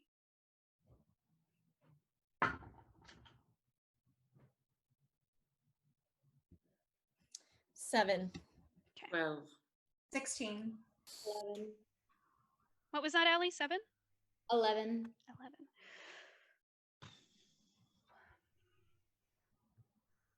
It's a dark road. You can tell it's a main road. This is where carriages would come through. It's not used very often, but it is gravel, nicely packed. You don't see or hear anyone. Leaf, have you found what you're going to change into that's slightly faster?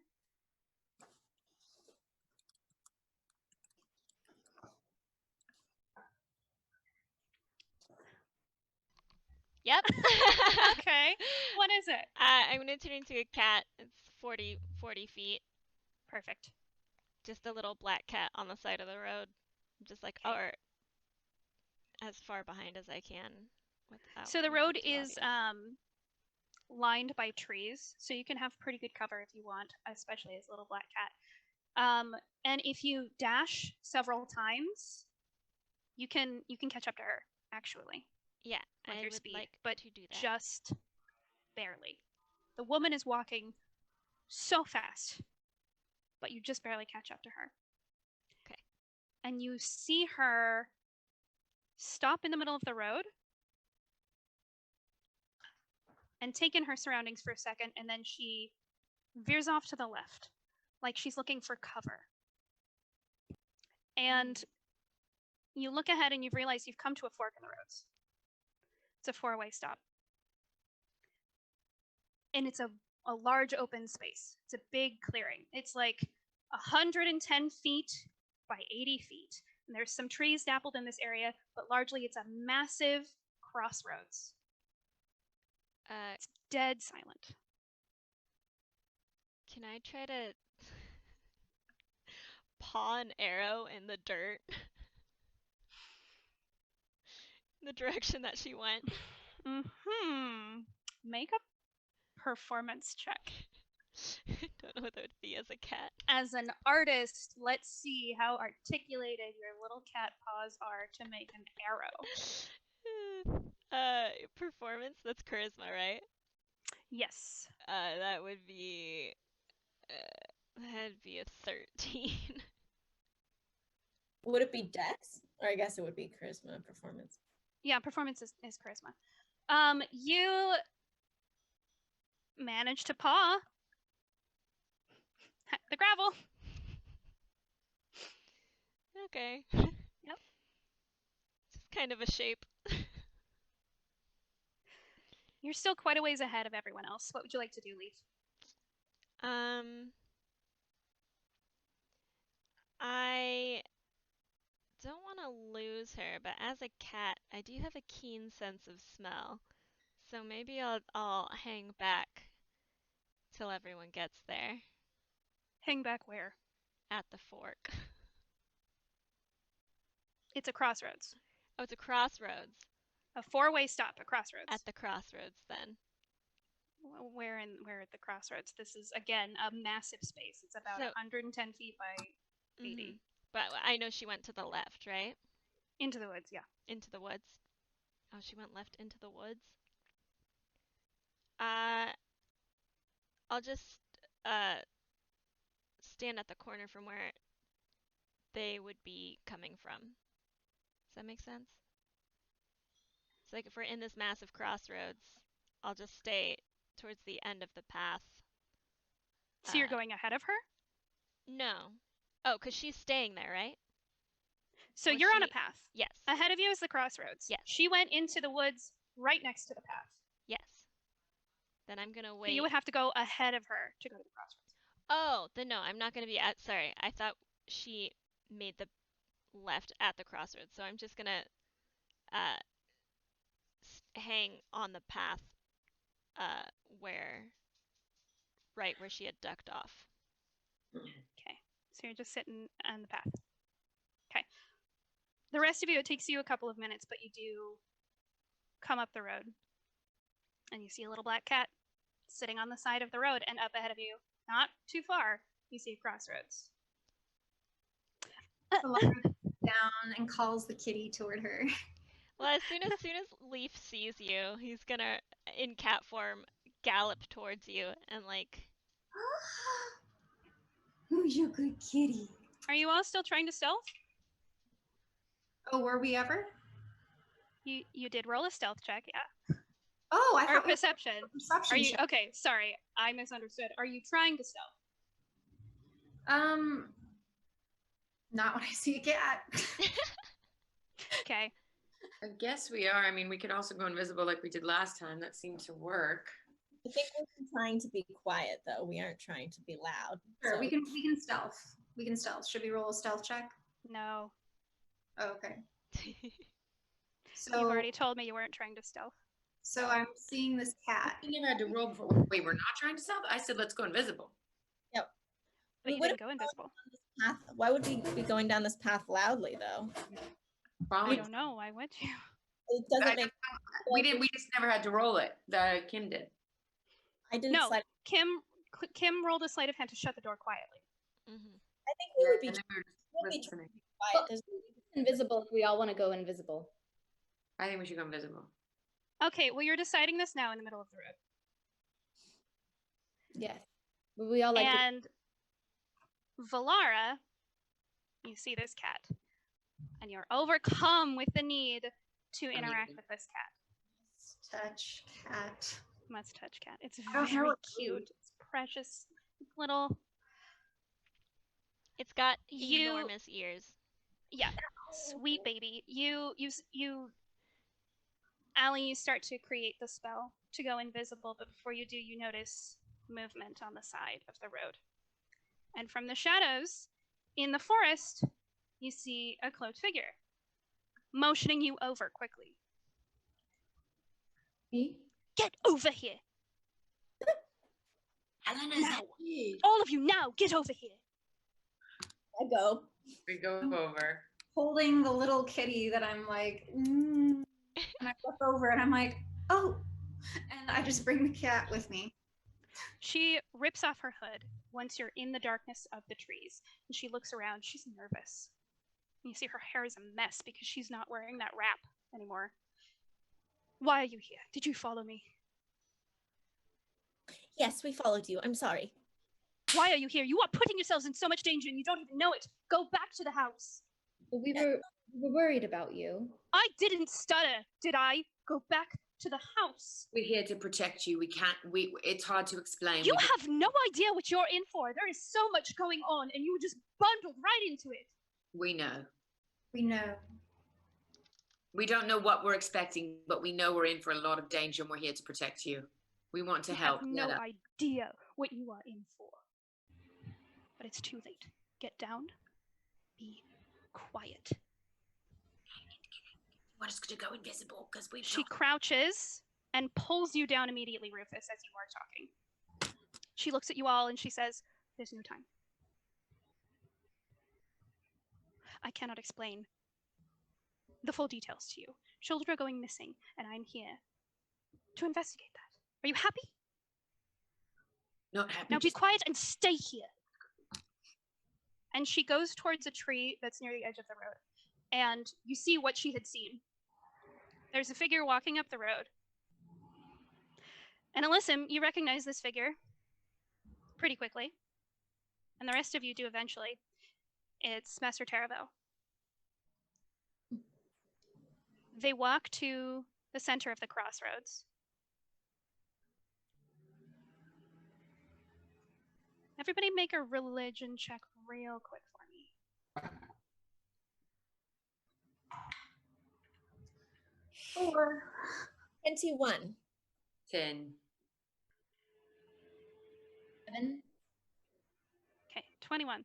Losing my Daisy, you know that crossroads are bad luck. And in a lot of places, they're a good place. In a lot of religions, specifically, in a lot of folklore, they're a good place to summon a demon. And as you're standing at the crossroads, or rather, as you're standing in the forest, as Master Taravel is standing at the crossroads, you see them kneel down, and they take a small dagger and they do something,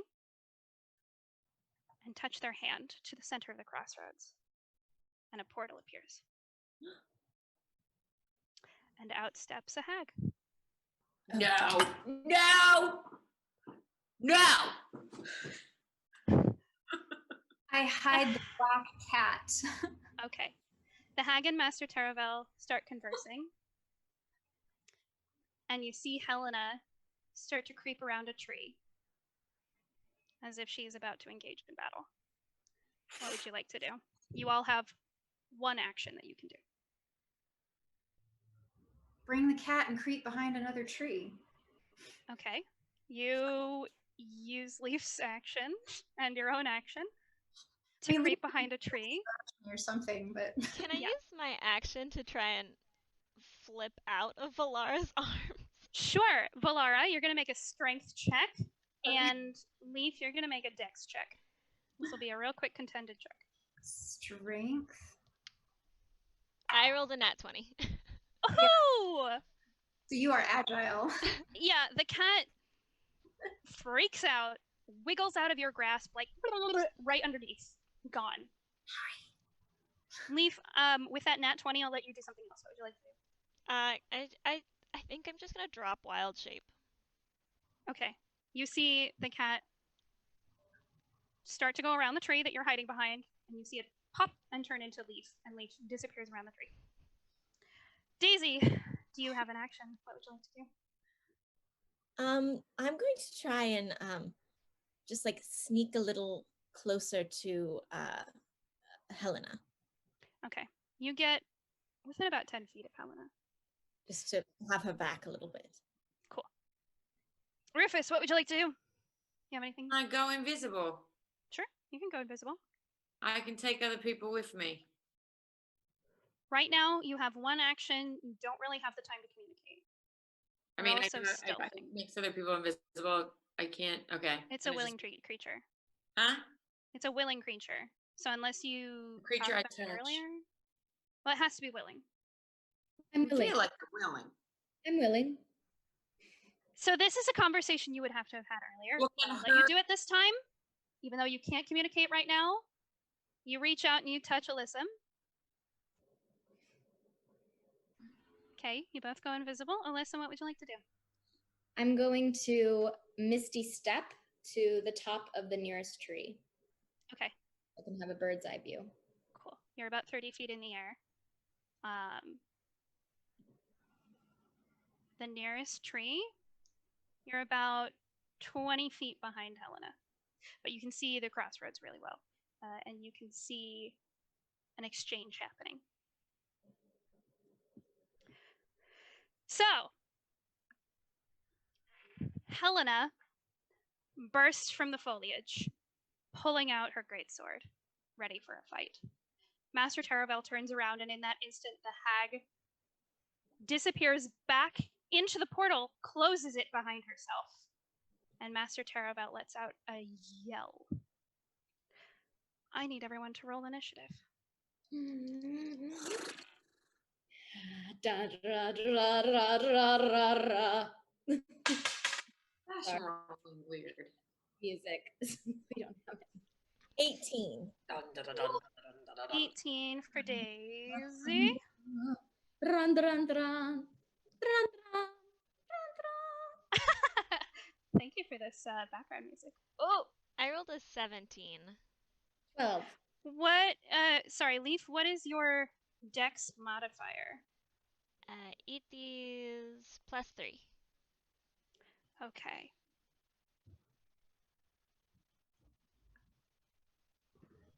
Leaf. Listen, you said 12? Mm-hmm. All right, Rufus, where did you get? 7. 7. And Valara, where are you? 7. My Also deck, 7. huh? Yeah. Your dex? +2. And Plus- Rufus, what's your dex? +1. +1? All right, then Valara is going to go after, or before Rufus, rather. All right. Taravel lets out this yell. And you see them whip around and look to Helena. And you hear them say, "You've ruined it! You've ruined everything!" And they release their arms to the side of them. They pull their gloves away and toss them in the dirt. And you see burn marks all up and down their arm, self-inflicted. And as they do this, their eyes, even from your vantage point, everyone except for Valara can see this, because everyone except for Valara has sight into the crossroads. You see skeletal wings sprout from Taravel's back. Useless, no flesh, just bone floating behind them.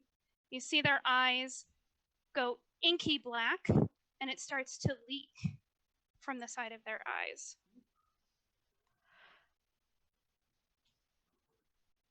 I need everyone within. I need. Let's see. This will be Helena. This will be Daisy, who's right behind her. This will be Leaf. I need you to make a charisma saving throw. Oh. All right.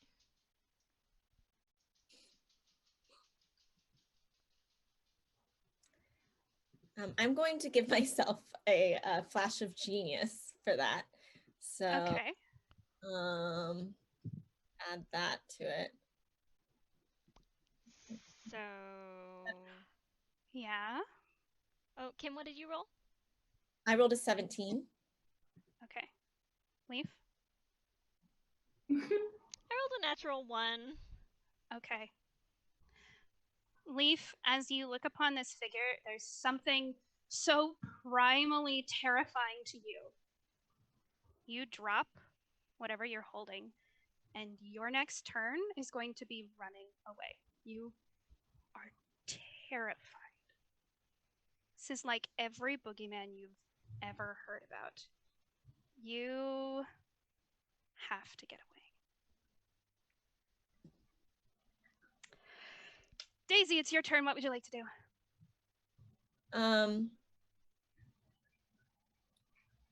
Is Leaf going to run?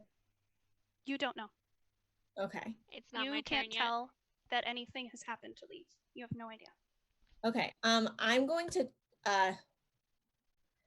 touch myself and cast heroism. Until the spell ends, it lasts for 1 minute. Until the spell ends, the creature is immune to being frightened. Okay. And gain temporary hit points. Now, why did you cast that? Because Leaf ran away. Leaf I hasn't run haven't ran away. yet. It's not Leaf's turn yet. Oh. Make a perception check for me. Make sure we're not using meta knowledge. What'd you get? Yeah, but I rolled a natural 20, so. You rolled a natural 20. All right. Make sure you're separating your player knowledge from your character knowledge. No one knows what's happened to Leaf. Only Leaf knows. Okay, well. You get the sense that the terrifying visage of this creature may be a little frightening. And you sense something magical wash over you and beyond you. Just in case, you can go ahead and cast this spell. Okay. Although you don't know what's happening. Let me see. Is it? It's touch. Okay, there's none of my party next to me that I can touch, right? Helena's within 10 feet. If you moved a little bit, you could touch her. Okay, then I'm gonna do it to both of us. Cast at a higher level. Okay. Cast. And then that also means she gains what modifier for my hit points? Spellcasting ability modifier. She also gets +5 to her temporary hit points. Nice. Oh. All right.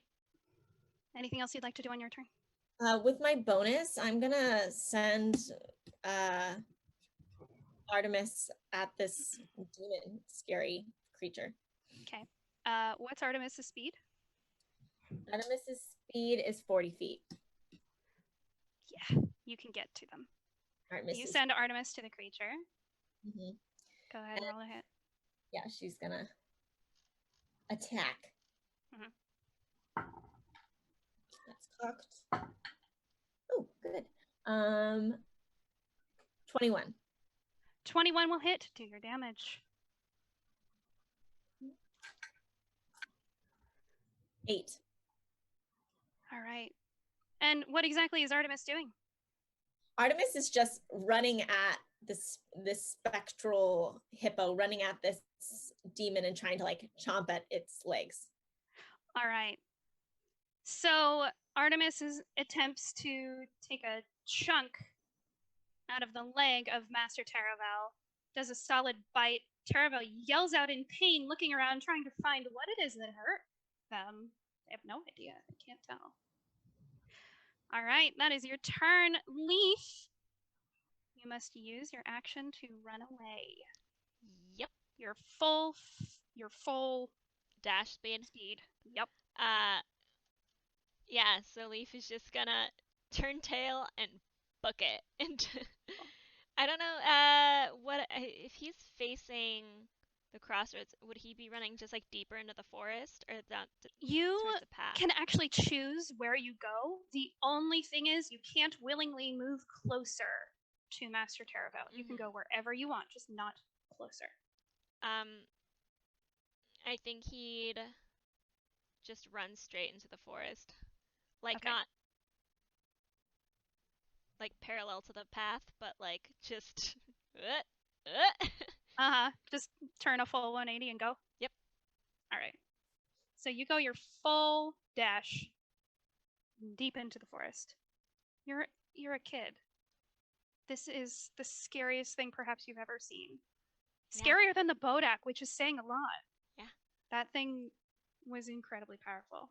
This thing had wings. Yeah. No, All right. No, thank you. You have bonus actions if you'd like.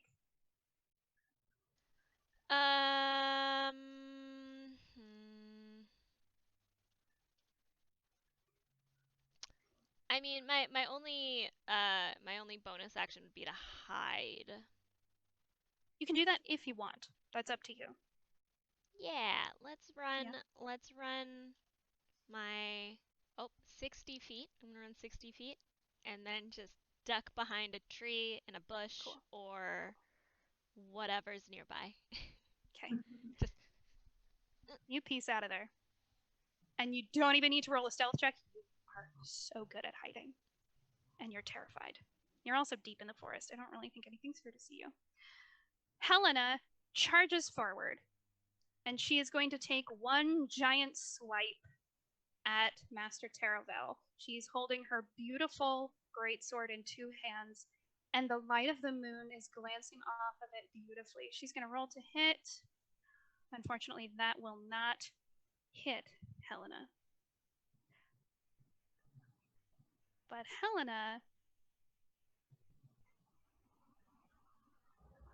you see this large, imposing woman, nigh 7 feet tall, muscular as hell. She crouches, and it's almost as if you see heat start to radiate off of her. And there's a look that passes over her face. Few of you can see she's gone primal, feral. There's something about her face that changes completely. And that's all she can do on her turn. Alyssa, it is your turn. What would you like to do from your treetop vantage point? So how close are Taravel and the hag to... The hag, remember, has disappeared through that portal. So it's just Master Taravel. As soon as you guys showed up, the hag went, no thanks, and disappeared. Okay, and the portal closed. How close is Taravel to anyone and everyone? Like 5 feet away from Helena. And about 25 feet away from your friends that are hiding. About 35 feet at a diagonal from you. Okay.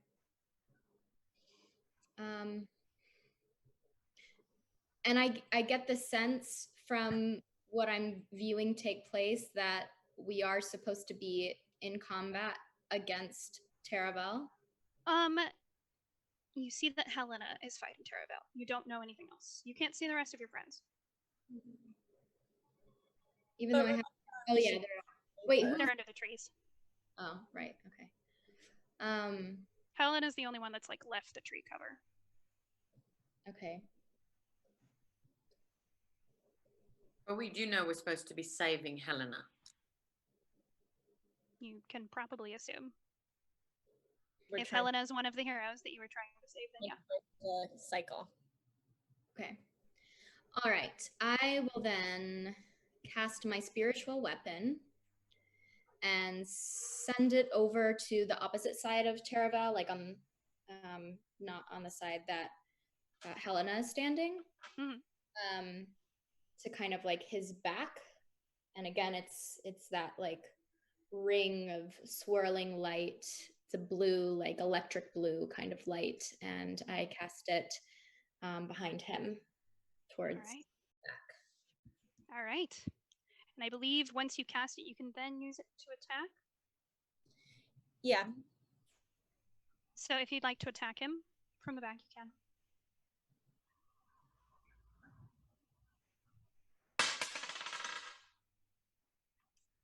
14. A 14 will not hit. Did you add your modifier? Yeah, but I get an extra roll. You get advantage. Oh, you do? Oh, yeah. Yeah, for your recap, you get advantage. Nope. All right. Nope.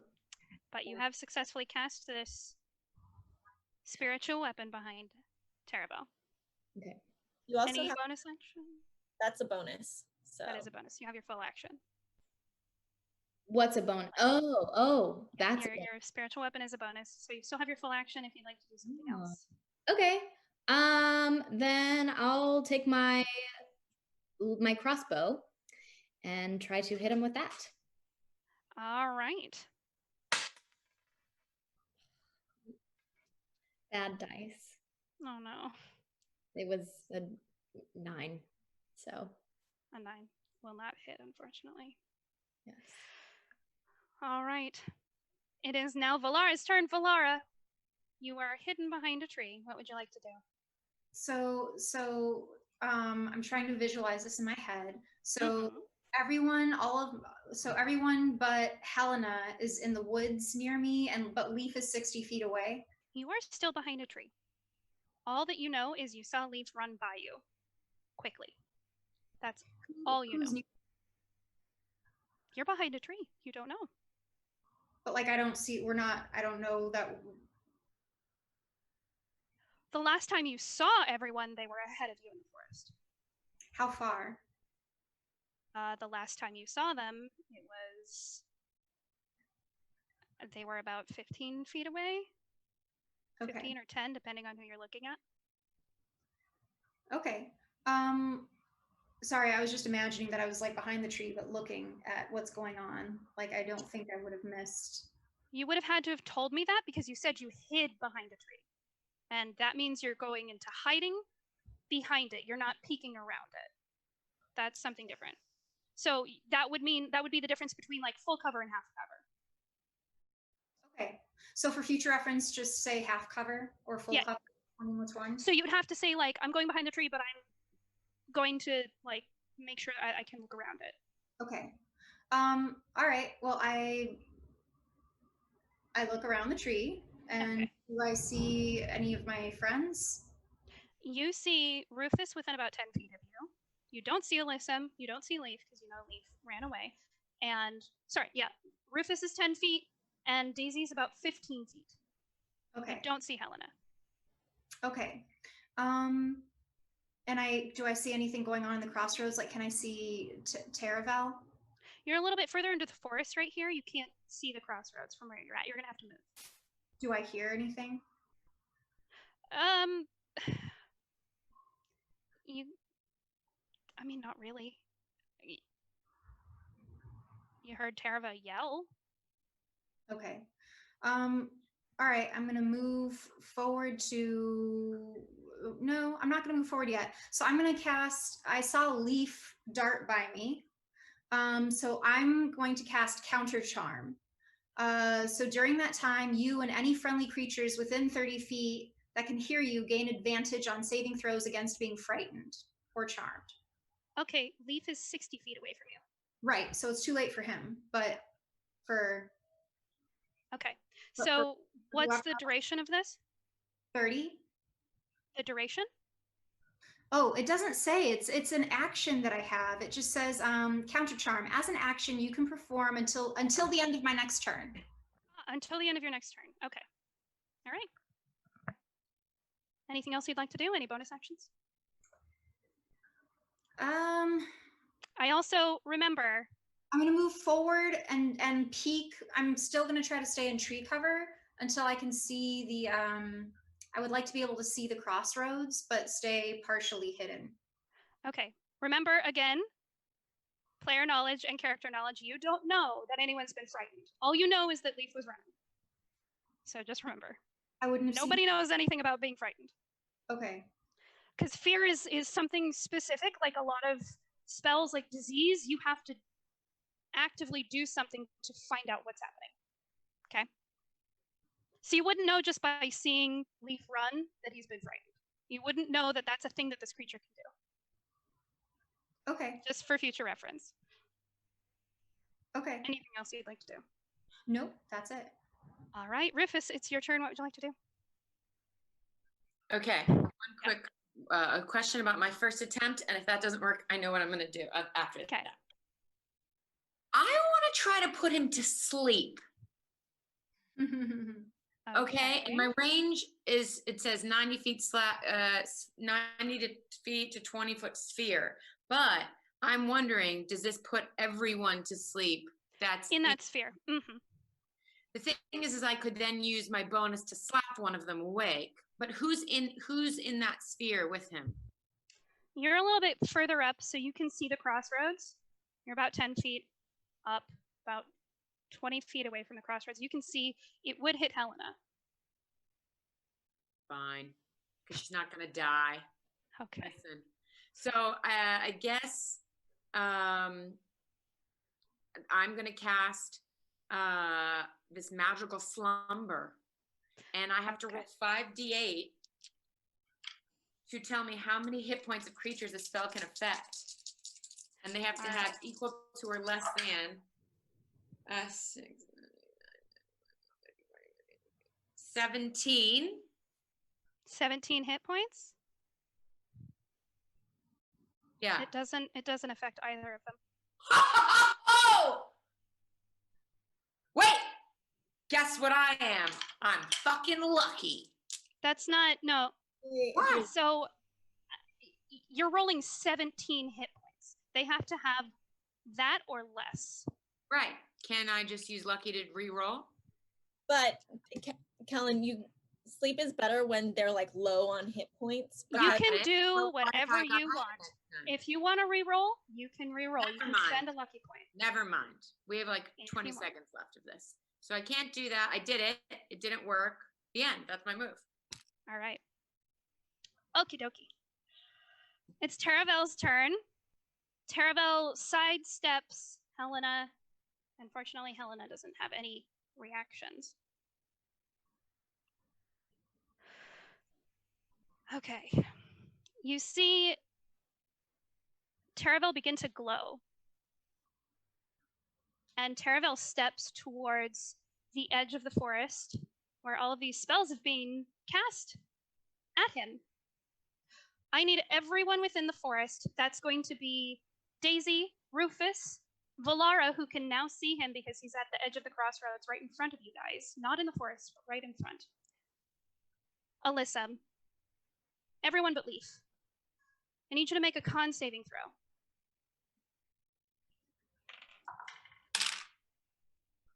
12.